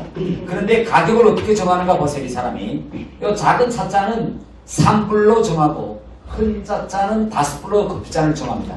그때 제가 북한 외무성 부국장을 했는데 한국으로 말하면 상급 공무원이에요. 한 달 월급이 2,900원이었는데 그때 당시 환율이 한 달러 대 북한 돈 3,200원입니다. 그러면 제 같은 사람이 이 커피를 마시자면, 이 한 잔 마시자면 몇 달을 월급을 저축해야 될까요? 이런 장사가 북한에서 될까요? 안 될까요? 안 돼. 경제학적으로 보면 안 돼요. 근데 이 사람이 이걸 차리면서 대박 났습니다. 이 사람이 이 커피점을 차릴 때는 그 옆에 주한기관이 12개가 있었는데 12개 공무원들이 와서 마실 줄 알았는데 커피점을 딱 차리니까 누가 왔을까요? 대학생들이 온 겁니다. 저는 한 번도 안 갔어요. 난 북한에 있을 때 그 커피점 앞으로 매일 지나다녔지만 왜? 아니 그 3불 나는 아니 3불이면 거기에 냉면을 먹을 수 있는데 왜 2시간이면 화장실에 가서 샤워점으로 나갈 커피를 마시겠느냐. 나 커피 절대 돈 주고 안 마시고 물 끓여 마셨지. 그런데 우리 아들 녀석은요 매일 갑니다. 내 돈 지갑에서 돈을 더 채지 않으면 애미하고 싸워서라도 그걸 가지고 그 커피점에 왜 가느냐. 남자 대학생이 커피점에 가야 예쁜 유학생들을 꼬셔가지고 갈 수 있는 네. 그래서 대박난이 어떻게 되느냐. 너무나도 카페점을 차리는 거예요. 카페. 그래서 지금은 평양시에 커피점이 대단히 많이 나. 이건 뭘 말하느냐. 그 나라 경제 구조상 안 되는 장사지만 문화가 들어가서 그 나라 사람들의 소비를 바꾸니 안 될 장사도 된다. 이겁니다. 그러면 여러분 가만 생각해보세요. 북한 애들은 왜 커피에 미치실까요? 아빠 주머니 털어서라도 왜 커피 가서 싸먹고 마실까요? 한국 영화 보니까 한국 영화에서 몽땅 젊은이들이 뭐 손에 들고 다니는데 항상 커피를 달고 다니고 여자하고 데이트해도 커피점에 가서 케이크 자르면 몽땅 다 커피를 중심으로 사는 거예요. 그러니까 그런 생활을 누려보고 싶었는데 평양에 그런 장소가 없는데 커피점이 나온다니까 애들이 뿅 가는 거지. 나도 가서 한번 좀 예쁜 여자를 꼬시고 가서 커피 자기가 사주고 좀 그거 한번 좀 모방해보자. 이런 거예요. 그래서 결국은 뭐냐? 예. 그 커피 한 잔 그 가격이 네. 그 1달러 그죠 아까 말한 그 3불. 예, 태의원님이 그 북한에 있을 때 그 받은 금융 안 되죠. 안 되는데 네. 학생들은 어디서 그 돈을 그러니까 다 부모들, 그러니까 이런 겁니다. 자, 저희 집에는 왜 달러가 있었냐? 제가 해외 가서 근무하잖아요. 해외 가서 근무하면 북한에 가서 살려고 달러를 저축해가지고 집에 들어옵니다. 애들은 알아요. 아, 집안에 돈이 얼마 있다는 거. 근데 우리는 그 돈을 아껴가면서 쓰자고 하니까 그걸 바들바들 떨면서 마누라가 막 이러는데 애들한테는 그 바들바들 자기 엄마가 부들부들 대는 그 돈이 안 보이는 거예요. 일단 엄마하고 싸워서라도 그 돈을 좀 가지고 가서 예쁜 유학생 꼬시고 가서 커피 마시는 게 낫지. 이런 심리를 만들어낸 게 바로 뭐냐? 한류인 거예요. 네. 자, 다음 하나는요. 자, 이게 제가 이렇게 한번 물어볼게요. 여기에 다 나이 드신 분들인데 남이 보는 공공장소 길바닥에서 자기 신랑하고 뽀뽀 한번 해봤어요? 못 해봤죠? 지금 우리 길바닥 가보나 지하철 이런 데 가보세요. 뭐 자기 친한 남자하고 뽀뽀하고 끼고 이건 누가 보지도 않아요 지금. 그러면 북한에서 여자 남자가 아파트 어르신들이 지나다니는 현관 앞에서 뽀뽀하고 껴안고 하는 게 가능할까요? 가능하지 않을까요? 북한에서? 예? 왜? 그건 못 막아요. 뽀뽀하고 껴안고 하는 거.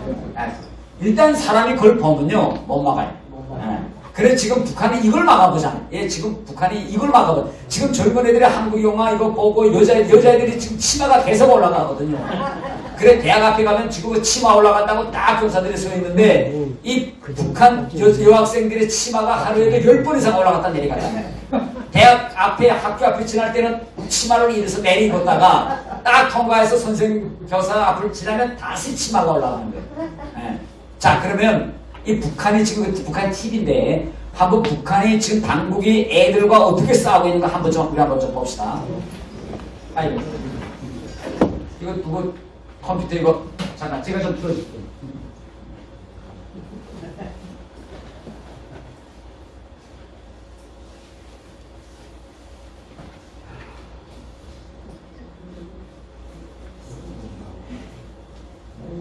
소리가 안 나오네.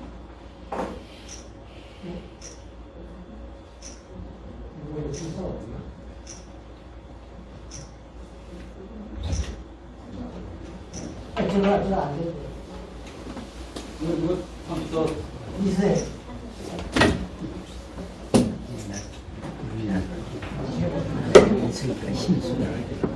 중간에 좀 문제가 있으니까 말을 들었는데 제가 그러니까 이게 지금 북한이 애들이 너무 말 안 들으니까 카메라맨들을 시켜서 당국의 카메라 이게 소리가 안 나오네.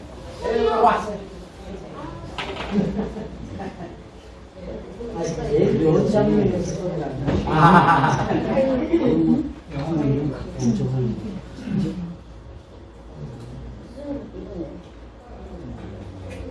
저희가 이게 스피커가 없어서 소리가 안.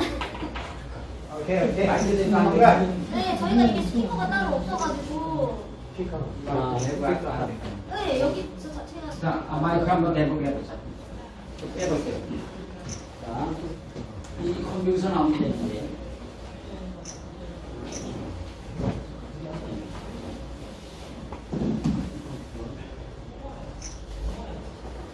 아니, 이건 좀 마이크 찾았습니다. 이 마이크만 찾았습니다. 보고 찾은 거지. 다시 한번.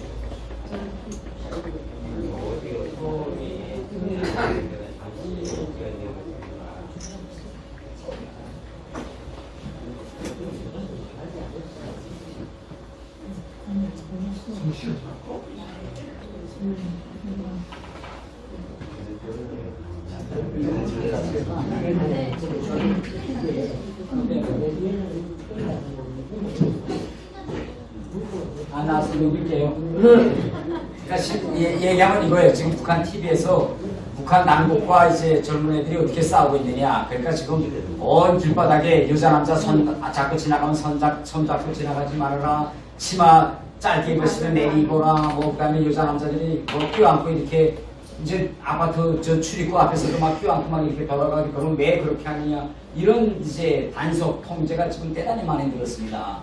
자, 그런데 지금 뭔가 가장 이거보다 지금 김정은이가 더 무서워하는 건 뭔가면 북한 애들이 요새 한국 영화를 보고 무서운 꿈을 꾸고 있는 거예요. 무서운 꿈. 꿈이 진짜 무서운 꿈이다.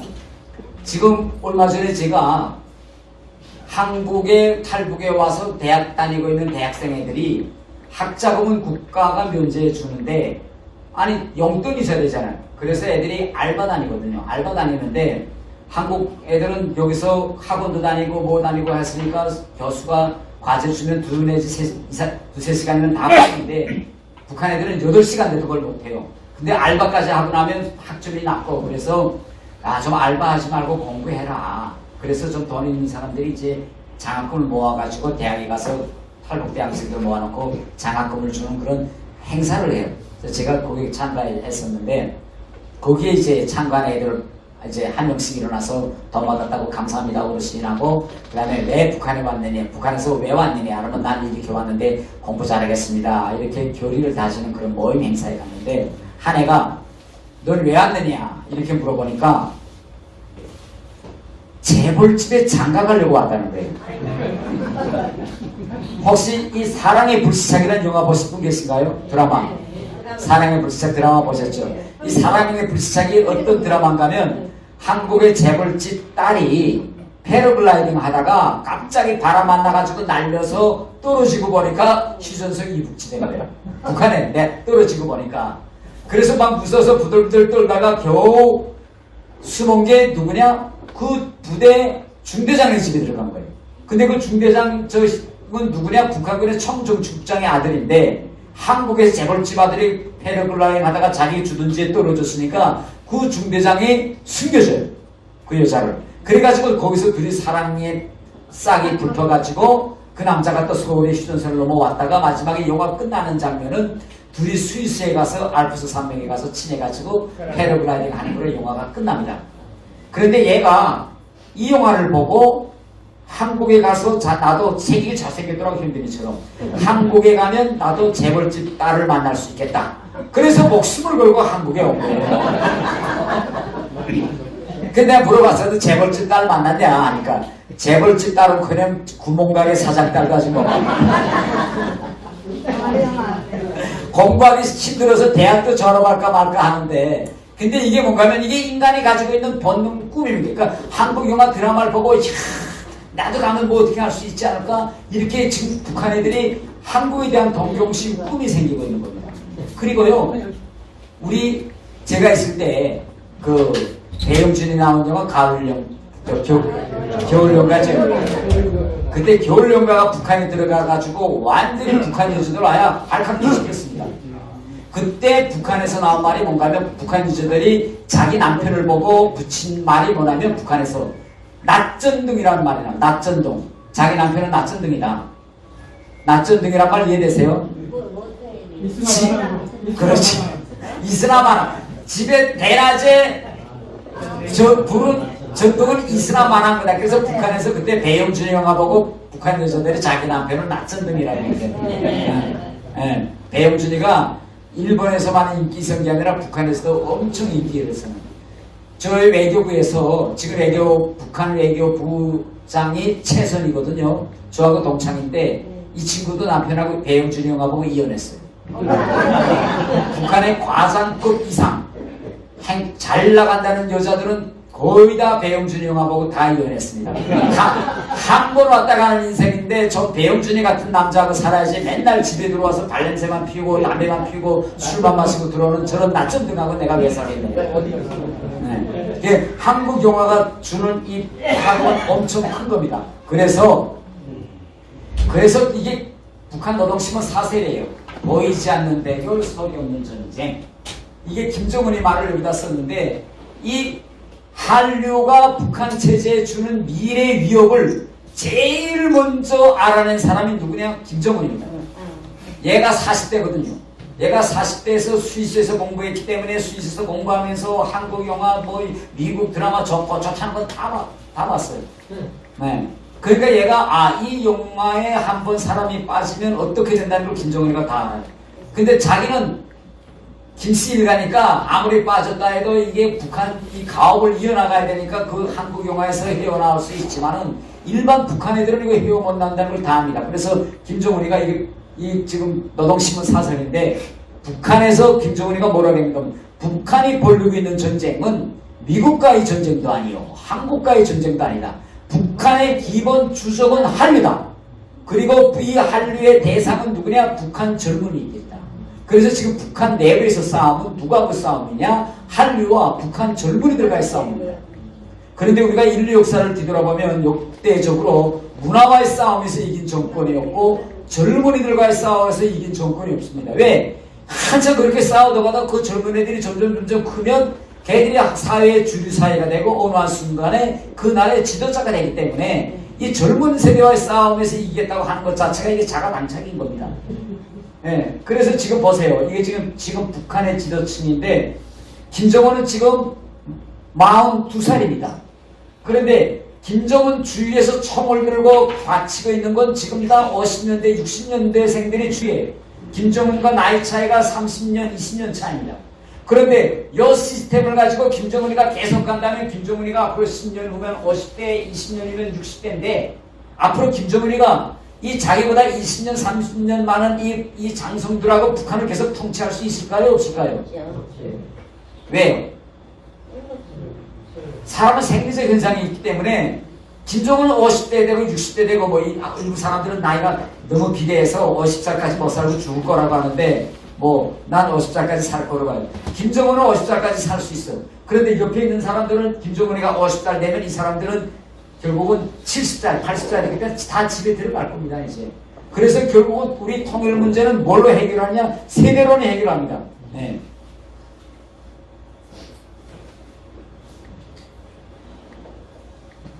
이 지금 김정은이가 이렇게 두 개 국가로 가겠다고 하니까 아주 재미난 논설이 나왔어요. 더블 신문에. 김정은이가 두 개 국가로 가겠다고 보니까 딱 동부독일이 1974년도에 헌법을 수정해서 두 개 국가로 갈 때하고 비슷하네. 그때 동부독일이 74년도에 헌법을 수정하고 두 개 국가로 가겠다고 한 그때가 동부독일이 제일 힘들 때인데 그때부터 동부독일 내에서 서부독일에 대한 그 문화적인 말하자면 미친 현상이 과속화되고 서부독일 사람들은 동부독일 사람들은 자기네 TV 안 보고 몽땅 다 서부독일 TV 보겠다고 안테나 높이 걸고 다 15년 만에 동부독일이 무너집니다. 그래서 독일신문이 뭐라고 하는가 하면 지금까지 대한민국에서 통일은 대단히 요원해 보였지만 북한이 저렇게 두 개 국가로 가갔다는 것은 벌써 북한의 향후 10년, 20년 이후에 독일과 같은 현상이 나타날 수 있기 때문에 김정은이가 선제적으로 두 개 국가를 선포한 거다. 그러니까 한반도 통일은 한국 사람들은 성격이 급하기 때문에 빨리빨리 민족이기 때문에 독일처럼 15년이 걸리지 않을 수도 있다. 이렇게 얘기하는 거예요. 그래서 여기 있는 분들 건강 잘 챙기시면 앞으로 20년만 더 사세요. 그런 통일을 볼 수 있습니다. 그래서 여론 북한 사회의 경제적 변화, 정치적 변화, 문화적인 변화를 다 들여다보고 이제는 우리 정부도 과감하게 이제는 북한 주민을 대상으로 한번 해보자. 그래서 나온 것이 8.15 통일 독트린이고 이런 정책적 방향에 의해서 저 같은 사람도 민주평통 사무처장이 됐다라는 말씀으로 오늘 강의를 마치겠습니다.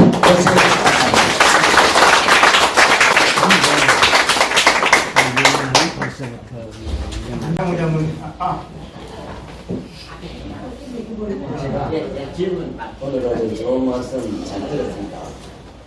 그런데 요즘 북한에서 오물 통신을 많이 날리고 있는데 우리가 걱정스러운 것은 저 오물 통신이 오물이 아니라 생방전으로 변모될 때는 엄청난 후유증을 우리에게 안겨주지 않느냐 그런 걱정을 하는 시민들이 상당히 많습니다. 거기에 대해서 그 가능성에 대해서 어떻게 보고 계십니까?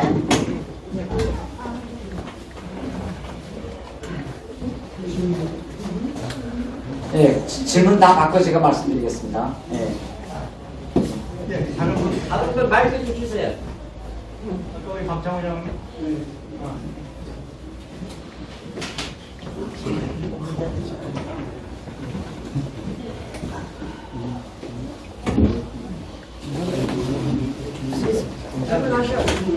질문 계속 하시면 자유헌정 포럼 이사 박상호입니다. 사무총장님 재밌는 말씀 잘 들었습니다. 한국이 이렇게 심각하게 돌아가는데 오셔가지고 정말 저한테는 좋은 도움이 되었습니다. 지금 이제 사실은 북한 남북 간 관계도 굉장히 긴박하지만은 우크라이나가 지금 굉장히 심각하게 돌아가는데 북한군이 그 들어갔지 않습니까? 근데 이제 한국군도 그게 이제 개입을 한다고 하면은 어쩌면은 뭐 북한군하고 한국군하고 또 거기서 서로 또뭐 그런 것도 생각해 볼 만한데 어쨌든 그 러시아하고 우크라이나 전쟁이 그 휴전으로 갈 가능성이 있습니다. 그러니까 그 러시아한테 불리한 그런 상황에서 휴전이 갈 가능성이 있는데 그럴 경우에는 이제 그 북한이 그런 거에서 어떤 영향을 받는지 또 특히 그 중국은 어떤 태도를 나올 것인지 그거에 대해서 이야기 드리겠습니다. 이상입니다. 아버님 계속 질문하세요. 오늘 강의 잘 들었습니다.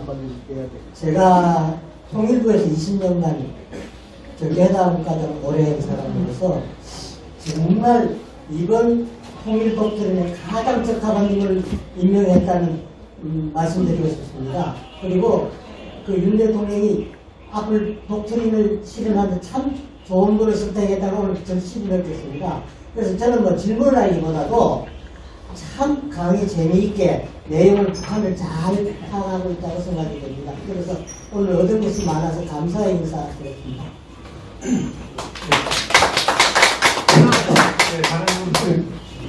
저 명지대 교수하다 퇴직한 이재명입니다.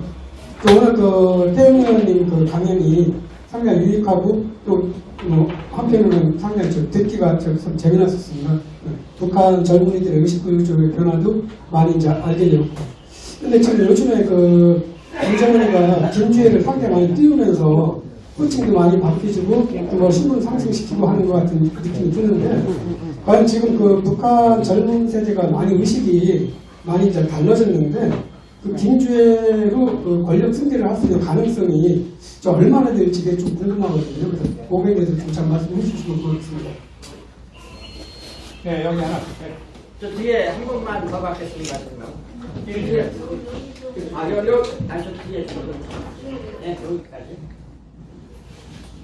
저는 외부인입니다. 이원창 사무총장님 친구를 초대해서 이 자리에 섰습니다. 지금 태영 사무총장님의 강의는 너무 똑 떨어져서 질문이라고 할 것도 없습니다. 대부분 다 이해는 했고요. 제가 한 가지 우려되는 것은 그 어린 2세대에 대한 통일 교육인데 지금 우리 각 시도 교육감들의 분포를 보면은 좌파들이 너무 많습니다. 그래서 과거에 예를 보면은 학생들을 데리고 산으로 가가지고 이상한 교육들을 하고 이런 식으로 했었는데 과연 그런 부분들을 어떻게 극복하는 것이 좋은 방법일까? 그게 좀 궁금합니다. 이상입니다. 좌파의 교육 말씀하시는 거죠? 예. 그걸 지금 질문하신 거죠? 예. 예, 좌파의 통일교육에 대해서 대책. 김혜실 의원. 예, 오늘 강의 너무 재밌게 유익하게 잘 들었습니다. 제가 질문하고 싶은 건 우리 통일할 당시에 동독과 서독의 소득 격차가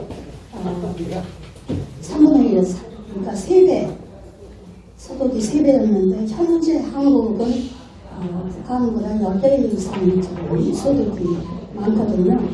근데 통일이 10년 내지 15년 안에 올 수도 있다. 굉장히 정말 고무적이고 기대가 되지만 이 소득 격차를 줄이기 위해서 또 그 소득 격차를 줄이면서 남쪽에 통일을 대비하기 위해서 어떤 정책들을 해야 되는지 생각하고 계신지.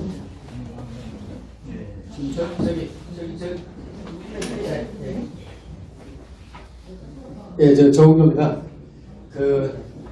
우리나라 이제 통일 방안에 있어서 1994년도에 그 김영삼 정부 시절에 민족 공동체 통일 방안이 이제 현재 유효한 상황인데, 지난번에 윤석열 대통령에서 이제 8.15 통일 동터린 이렇게 해서 이제 3대 비전, 3대 추진 전략, 3대 추진 방안을 이렇게 발표하셨는데, 저는 좀 아쉬운 게, 예를 들자면 새로운 통일 방안을 네이밍을 새로 해갖고 좀 발표했으면 국민들은 그 어필할 수 있었는데, 그게 안 돼서 좀 아쉬운 감이 있거든요. 그래서 거기에 대해서 어떻게 생각하시는지. 통일 방안을, 새로운 통일 방안을 네이밍해서 과거 민족 공동체 통일 방안처럼 새로운 통일 방안을 제시했으면 좋았지 않았냐, 그런 의견입니다. 통일 방안 네이밍이 없다는 아쉬움. 그러니까 8.15 통일 독도리에서 너무 막연하니까. 네, 질문은 이상 받겠습니다. 네. 네. 첫 번째 질문은 이제 지금 북한에 넘어오고 있는 이 어물풍선이 향후 이제 유사시 때 이 화생방 그리고 화학무기 이런 걸로 쓰여질 경우에는 이거 대단히 위험한 상황이 아니겠느냐. 그리고 최근에 이런 질문입니다. 물론 지금 북한이 어물풍선을 내려보내면서 이제는 거기다가 GPS를 다 달아가지고 지금 내리보내고 있는데, 만약 진짜 앞으로 북한이 거기다가 덕국물을 넣어서 전쟁 때 이제 자기가 의도하는 곳에 이제 풍선을 보낸다 해가지고 구지대를 완전히 오염시킬 수 있는 이런 위험성도 필경 존재한다고 봅니다. 그럼 만약 이제 실제 만약 전쟁이 일어나면 안 되겠지만, 만일 전쟁이 일어난다면 우리한테는 어물풍선 정도가 아니라 그때는 완전히 미사일과 비행기가 이렇게 돼서 언제 북한이 그때 앉아서 어물풍선 군인들이 앉아 보내고 있을 그런 때는 아닌 것 같고, 만약 지금 어물풍선이 아직까지는 오물이 있지만은 앞으로 전쟁은 일어나지 않고 평화적 시기에도 거기다가 덕물 같은 거나 세균 같은 거를 보내서 어떻게 우리가 된다라고 할 때는 우리 정부도 대단히 과감한 조치를 취할 겁니다. 우리 정부가 지금 북한에 대해서 이런 이야기를 합니다. 선을 넘지 말라. 만약 선을 넘는다면 우리 정부도 북한이 감내하기 힘든 조치를 취할 거다. 이런 얘기를 우리 정부가 계속 북한을 보내고 있어요. 그래서 지금 남과 북이 이렇게 전단이 올라가고 내려가고 하지만은 아직까지는 북한도 레드라인은 넘지 않고 있어요. 만약 여러분 우리가 레드라인을 북한이 넘는다 하면 우리가 북한이 감내하기 힘든 조치 어떤 거 있을 것 같으세요? 원점 타격, 전쟁이 일어날 수 있으니까 그 전 단계였어.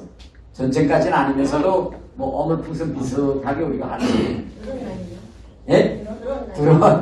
최근 얼마 전에 북한이 아직까지 그 실체는 밝혀지지 않았지만 평양시 중심에 드론이 전단을 뿌렸다라고 하면서 북한이 발칵했던 적도 있어요. 저는요, 우리가 북한에 어물이나 전단이나 이런 거 뿌리는 게 아니라 우리가 전단으로 저는 평양시 중심에다가 미국 달러만 저는 살펴도 완전히 북한이 북한은 달러 만능 기국가입니다. 달러만 뿌리면 뒤집히는 나라예요. 그래서 북한도 이걸 다 합니다. 어디까지 넘고 어디까지 넘지 않을까. 그래서 아직까지는 전쟁이 일어나지 않는 한 거기다가 덕국물이나 화학, 생학 무기까지는 그거 버리면 전쟁이거든요. 만약 우리가 진짜 북한의 어물풍선에 의해서 국민들이 생명이 대량 정말 그런 사태가 난다면 그건 전쟁으로 갈 거다 이렇게 생각하고, 우크라이나 문제, 두 번째 질문, 우크라이나 문제와 관련해서 질문하셨습니다. 지금 북한이요, 우크라이나에 군인들을 보냈는데 특이한 점은 이걸 지금 철저한 보안을 유지하고 있는 겁니다. 국내에서 북한 내부에서는 지금 북한군이 우크라이나 전선에 갔다는 건 누구도 모릅니다. 간부들은 알겠지만 일반 주민들은 몰라요. 자기 아들이 우크라이나 전선에 간 부모들도 모르고 있습니다. 이게 지금 이건 뭔가 하면 김정은이 자체도 확신이 가지 않는 지금 베팅을 했다는 거예요. 지금 김정은도. 두 번째로서는 우리가 베트남에 파병할 때는 우리 군은 대한민국 국군 군복을 그대로 입고 우리가 쓰는 무기를 그대로 가지고 우리 군사 지시 기구 체계를 그대로 유지한 채로 지금 갔는데, 북한군은 러시아에 도착하면 일단 북한 군복은 벗고 다 러시아 군복을 입습니다, 지금. 그리고 무기도 다 러시아 거로 바꾸고, 그래가지고 뭐 군인증도 북한 군인증을 내놓고 다 러시아 군인증을 바꾸고 있다고 해요. 그러면 왜 그러면 북한이 이렇게 러시아 군복을 입고 러시아군 흉내를 내고 있을까? 저는 김정은으로서는 그 어떤 떳떳지 못한 일을 하기 때문에 그런 북한군의 정체성을 저는 숨기고 있다고 생각합니다. 그래서 북한이 지금 돈을 벌려고 지금 군인들을 거기에 보냈는데 러시아 군인들이 지금 한 달에 러시아 군들은 2,600불을 받는다고 해요. 그럼 아마 김정은도 푸틴에게 못해도 2,000불 이상은 한 사람당 달라고 했을 겁니다. 네, 이렇게 지금 요구했을 거고, 그래서 앞으로 이제 우크라이나에서 휴전이 이루어질 경우 어떻게 되겠느냐 이런 건데, 뭐 지금 트럼프 후보 같은 경우에는 자기가 대통령이 된다면 바로 우크라이나에서 휴전을 지금 시키겠다 이렇게 지금 하고 있는데, 그렇게 저는 쉽게 휴전이 될 수 있을까? 왜냐하면 현 시점에서 휴전이 된다면 우크라이나로서는 거의 영토의 한 3분의 1, 4분의 1 정도에 해당한 땅은 완전히 러시아에 떼주는 그런 굴욕적인 휴전이 되기 때문에 이거 우크라이나가 그런 휴전을 받아들일지는 그리고 전문가들은 그렇게 쉽게 휴전은 안 갈 거다. 앞으로 좀 더 한 3년은 더 갈 것 같다. 이렇게 지금 전문가들이 지금 보고 있기 때문에 우크라이나 전쟁이 그렇게 쉽게 끝날 거는 같지 않고, 지금 중국의 입장이 대단히 애매모호해요. 지금 중국과 북한 사이의 최근 관계가 대단히 이제 악화되고 있는데, 중국은 지금 김정은이 시진핑하고 사전 교감이 없이 북한군을 러시아에 보내고 있는 데 대해서 대단히 지금 불쾌해하고 있습니다. 왜? 중국은 소련이 붕괴된 다음 이 아세안 지역 정세는 중국과 미국 두 나라가 컨트롤하기를 바라고 있고 지금까지 그런 시스템을 만들어 왔어요. 지금 중국은. 그런데 갑자기 우크라이나 전쟁이 터지면서 이 동북아시아에서 거의 손을 놓고 있던 러시아가 갑자기 북한과 손을 잡으면서 러북 군사동맹화가 지금 추진되고 있으니 지금 중국으로서는 대단히 위기감을 느끼고 있습니다. 북한은 러시아라는 그런 새로운 맹주가 아시아에 돌아오는 걸 바라지 않고 있거든요. 계속 저 유럽 전선에서 우크라이나하고에 매여가지고 유럽하고 싸우고 있고, 그 기회를 이용해서 중국이 지금 G2까지 치고 올라왔어요. 지금 러시아가 저렇게 힘을 빼는 순간에. 그런데 이걸 북한이 지금 가서 덮고 있으니 중국의 전반적인 전략적 이익에는 대단히 부합되지 않은 이런 상황이기 때문에 북한은 아마 우크라이나에 북한군이 가서 저렇게 푸틴을 도와주고 있는 한 중국과 북한 사이의 관계는 대단히 소강 상태에 들어갈 거다. 저는 이렇게 생각합니다.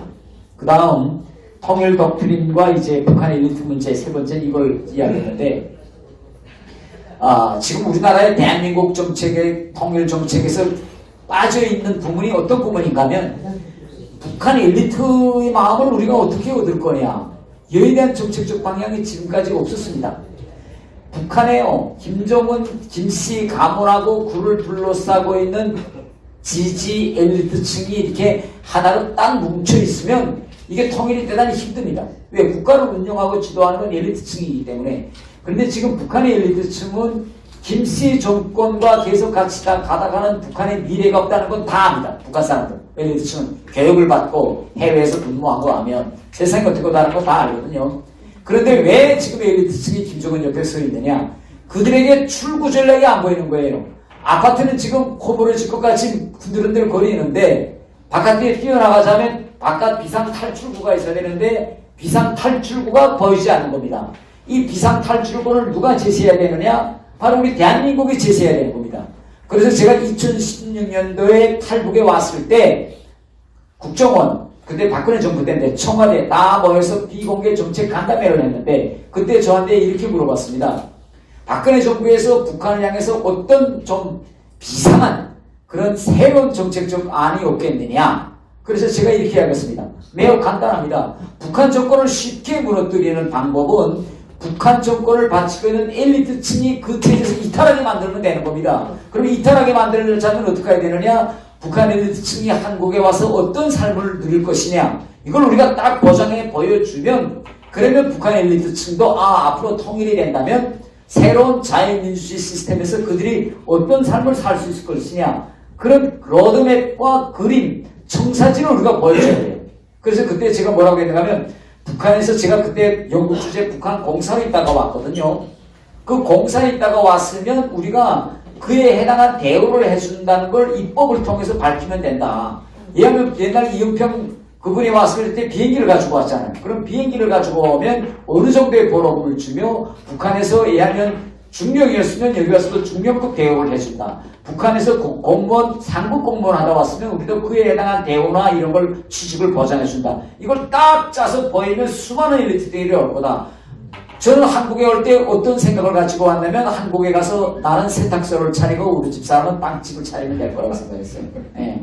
지금은 일이 좀 잘 풀려서 이렇게 여기까지 왔는데 근데 그때 제가 들은 답변은 뭔가 하면 이겁니다. 아, 우리는 자연민주주의 국가이기 때문에 그런 특정 계급에게 특정 특혜나 대우를 해줄 수는 없다. 아, 우리는. 그래서 그게 결국은 실현 안 되는데 이번에 윤석열 대통령께서 처음으로 본인이 가지고 계시는 이 임명권을 이용해서 저 같은 사람을 이제 사무처장 자리에 시켰거든요. 그래서 이게 북한에 대단히 큰 메시지가 되는 겁니다. 왜? 우리 헌법에 의해서 북한 주민도 우리 국민인데 그러면 우리 국민과 같은 대우를 해주어야 우리 헌법의 정신과 가치가 북한에 먹혀들 거예요. 먹혀드는 건 뭐냐? 북한에서 온 사람들도 우리 차별 없이 다 대우하고 있다라는 걸 보여줘야 돼요. 보여주기 위한 첫 인사조치로서 저는 임명하고 이 직무를 제가 잘 수행하면 더 많은 엘리트들이 오고 북한에 남아있는 사람들도 앞으로 통일이 되면 새로운 통일국가에서 북한 김정은 정권에 빨대 꺾고 있었다 해서 무조건 다 숙청하고 이렇게 내쫓지는 않을 거구나. 그때 가면 우리는 법치국가이기 때문에 민주적인 절차에 따라서 본인의 능력과 그걸 평가해서 새로운 적지적소의 국가가 배치하는 이런 과정을 거칠 것이다. 라는 청사지를 우리가 끊임없이 보여줘야 됩니다. 이런 게 저는 필요하다 이렇게 생각하고 그 다음 이제 김주애의 권력 계승 후계 가능성에 대해서 물어봤는데 현 시점에서는 다음 북한의 지도자는 김주애다라고 단언하는 건 너무 좀 이르다. 저는 이렇게 생각합니다.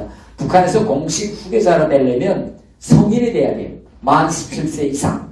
그 다음에 다음 정례를 통해서 공식 이제 임명 절차가 있어야 되는데 아직까지는 그런 절차를 하지 않고 보면 저는 이런 생각도 듭니다. 만약 김주애 밑에 동생이 있다면 그 동생이 좀 커서 아버지와 함께 국정을 김주애처럼 이렇게 시찰도 다니고 할 수 있는 나이까지 좀 기다리는 건 아니냐. 단 김주애를 계속 데리고 다니면서 앞으로 북한의 세습체제는 3대에서 끝나는 것이 아니라 4대까지 이어질 거다. 요것만 김주애를 통해서 각인시켜도 김정은은 자기가 바라는 바를 이룰 수 있다. 이렇게 지금 생각하지 않느냐. 이렇게 지금 하고 다음 질문은 통일이 되면 이거 격차 문제를 어떻게 해결할 거냐. 이런 질문을 하셨습니다. 방금 지적하신 것처럼 독일이 통일될 때 동서독 사이의 소득 격차가 그때는 3대1, 4대1 그 정도로 되는데 지금 남과 북의 격차는 뭐 그 정도보다 더 훨씬 심각하거든요. 그런데 소부독일 정부와 우리가 차이점이 뭔가 하면 그때 당시 소부독일은 분단 상황으로 인한 분단 비용 부담금이 우리처럼 크질 않았어요. 왜?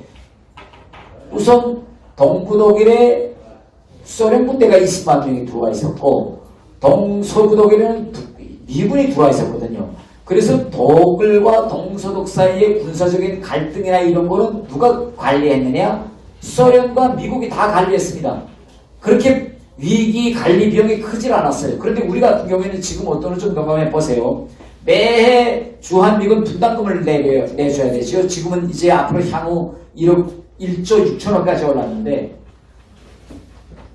그 다음에 북한이 이제는 핵무기를 가졌습니다. 필경 우리는 어느 한때 가서는 이스라엘처럼 아이언돔과 같은 미사일 방어망을 우리는 구축해야 할 겁니다. 이거 어마어마한 돈이 들어갑니다. 북한이 지금 인공정찰 위성을 쏘아 올리겠다고 하는데 만약 러시아의 도움으로 인공정찰 위성을 쏘아서 성공한다면 우리도 인공정찰 위성 방향으로 갈 수밖에 없어요. 그러면 분단으로 인해서 이 비용을 계속 쓰면서 분단 비용을 쓰는 거로 갈 것인지 아니면 차라리 통일이 된다면 지금 우리가 한 해에 얻는 통일로 인해서 우리가 전략할 수 있는 외교 안보 비용은 지금 어마어마하게 날 것으로 봅니다. 경제학자들이 계산한 데 하면 통일이 된 이후 남북과의 경제적 격차를 줄이는 데는 한 560조가 들어갈 거라고 해요. 560조가 격차를 줄이는 데는. 그런데 남과 북이 통일이 됐을 경우 우리 정부가 북한에 투자해서 얻을 수 있는 경제적 편익은 600조에 해당한다고 합니다. 투자금에 비해서 10배 이상을 우리가 얻을 수 있다고 해요. 그 이유는 북한이라는 지리적 위치가 바로 자연자원과 인구자원이 풍부한 중국과 러시아로 가는 길목에 있기 때문에 우리가 이 길목을 좋은 인프라를 깔고 고속도로와 철도를 깔고 이 북한을 완전히 진짜 우리의 새로운 미래의 그런 세계를 향하는 통로로 만든다면 어마어마한 경제적 저는 편익이 우리 국가로 돌아올 수 있다. 이렇게 보기 때문에 소득 격차로 인한 비용보다는 우리가 얻을 수 있는 경제적 그런 편익이 훨씬 더 크다. 이렇게 이제 저는 말씀드릴 수 있고. 580조 원입니다. 어디요? 580조 원. 북한에 투자하는 게 소득 격차를 필요해서 10년 동안에 우리가 투자해야 될 건 560조고 반대로 그 10년 동안에 우리가 얻을 수 있는 거는 6천조. 6천조. 네. 네, 6천조. 10배에 달할 거라고 봅니다. 비용은 580조. 네, 10년 동안.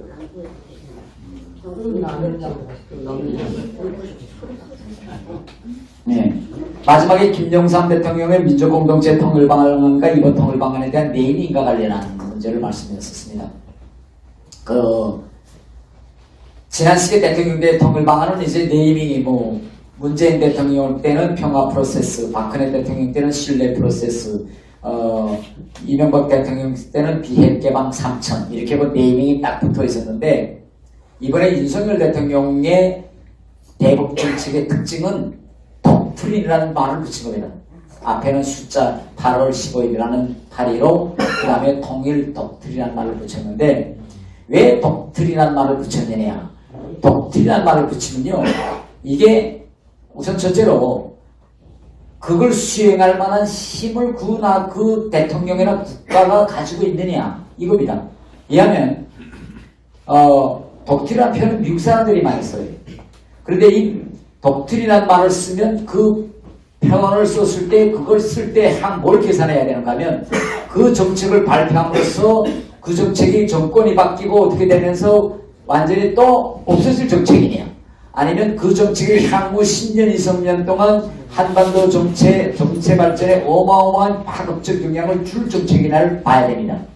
왜냐하면 우리가 독트린을 붙인 그런 정책적 방향을 보았을 때, 왜냐하면 먼로 독트린, 미국에서 먼로라는 사람이 대통령이 먼로 독트린을 발표하는데 그거는 저 남미주 나라들에서 독립을 할 때 스페인이 독립을 하지 못하도록 그들과 이제 싸움을 벌리고 하니 미국이 남미주에서 스페인은 좀 제발 가라. 그리고 남미주 국가, 라틴미주 국가들의 독립을 줘라. 그리고 미국은 그들의 독립을 지지하겠다. 그래서 나온 게 먼로 독트린입니다. 그 다음에 우리 3.1 운동의 기원에 되어 있던 윌슨 독트린. 보면 윌슨 대통령이 그때 윌슨주의를 발표하면서 민족 자결권 원칙을 들었어요. 근데 그게 2차 대전 끝내면서 그 윌슨 독트린, 자결주의가 나왔는데 처음에 그 말을 나왔을 때 사람들이 그게 무슨 의미인지 다 듣지 못했습니다. 그런데 우리와 같이 나라를 일제히 빼앗긴 사람들한테는 그게 확 다가온 거예요. 그래서 윌슨 독트린이 나온 다음에 이제 3.1 운동도 일어나고 막 이렇게 세상에 여동쳤거든요. 1970년대 미국에서 닉슨이라는 사람이 대통령이 되면서 닉슨 독트린이 나옵니다. 그런데 그게 처음에 나왔을 때는 아시아 문제는 아시아인들끼리 라는 게 슬로건이에요. 그러니까 그 처음 든 사람들이 아시아 문제는 아시아인들끼리 해결한다는 것이 그러면 우리 한반도 아시아 지형에 어떤 영향을 줄까라고 다들 긴가민가 했는데 이행 과정을 보니 아시아 문제는 아시아인들한테 넘긴다고 하면서 닉슨이 미국을 베트남에서 철수합니다. 그래서 베트남의 공산통일이 되고 또 아시아 문제는 아시아인들에게 넘긴다고 하면서 1979년도에 미군 제7함대를 타이완에서 철수합니다. 그리고 키신저를 중국에 보내서 중국의 하나의 원칙을 받아들입니다. 그렇게 독트린이라는 거 나왔을 때는 그 발표 시점에서는 과연 이게 어떤 변화가 있을까 긴가민가 하는데 뒤돌아보면 어마어마하게 정세 발전에 영향을 미치는 거예요. 그러면 윤석열 대통령이 이번에 8.15 통일 독트린의 핵심은 뭔가면 이제는 북한 주민들에게 접근해가지고 북한 주민들을 변화시켜서 통일을 이뤄낸다. 이런 새로운 방향을 제시해서 우리가 독트린을 붙였습니다. 저는 향후 앞으로 윤석열 대통령이 대통령기가 끝나고 다른 대통령이 올라가더라도 우리의 통일은요, 꼭 남과 북의 당국이 실현돼 해서 하는 것이 아니라 북한 주민들이 주체가 돼서 통일이 이루어질 겁니다. 그러면 10년, 20년 후에 돌아가서 다시 역사는 그때 윤석열 대통령의 통일 독트린이 대단히 선견지명했구나. 그때 벌써 통일의 주체를 북한 주민으로 바라보고 저런 통일 방안을 내놓았다. 라고 생각하고 역사는 오늘의 이 시점을 대단히 공정하게 평가할 거라고 봅니다. 그래서 대통령이 이번에 8.15 독트린을 발표하면서 뭐라고 했냐면 2024년이 우리의 통일에서의 새로운 원년이 될 거다. 이렇게 말씀했습니다. 저는 확신하고 있어요. 왜? 저를 대통령이 사무총장으로 임명했다고 해서 대통령을 이렇게 제가 칭찬하자고 하는 얘기가 아니라 8.15 통일 독트린에 담겨진 내용, 또 이러한 내용에 대해서 지난 한 주 미국을 방문하면서 미국 정책 관계자들이 평가하는 내용을 쭉 두드면서 대단히 방향성은 옳았다. 앞으로 이 방향성대로 계속 밀고 나가면 저는 15년이 아니라 그보다 훨씬 더 짧은 기간에 통일이 이루어질 수 있다라고 저는 생각합니다. 이상입니다.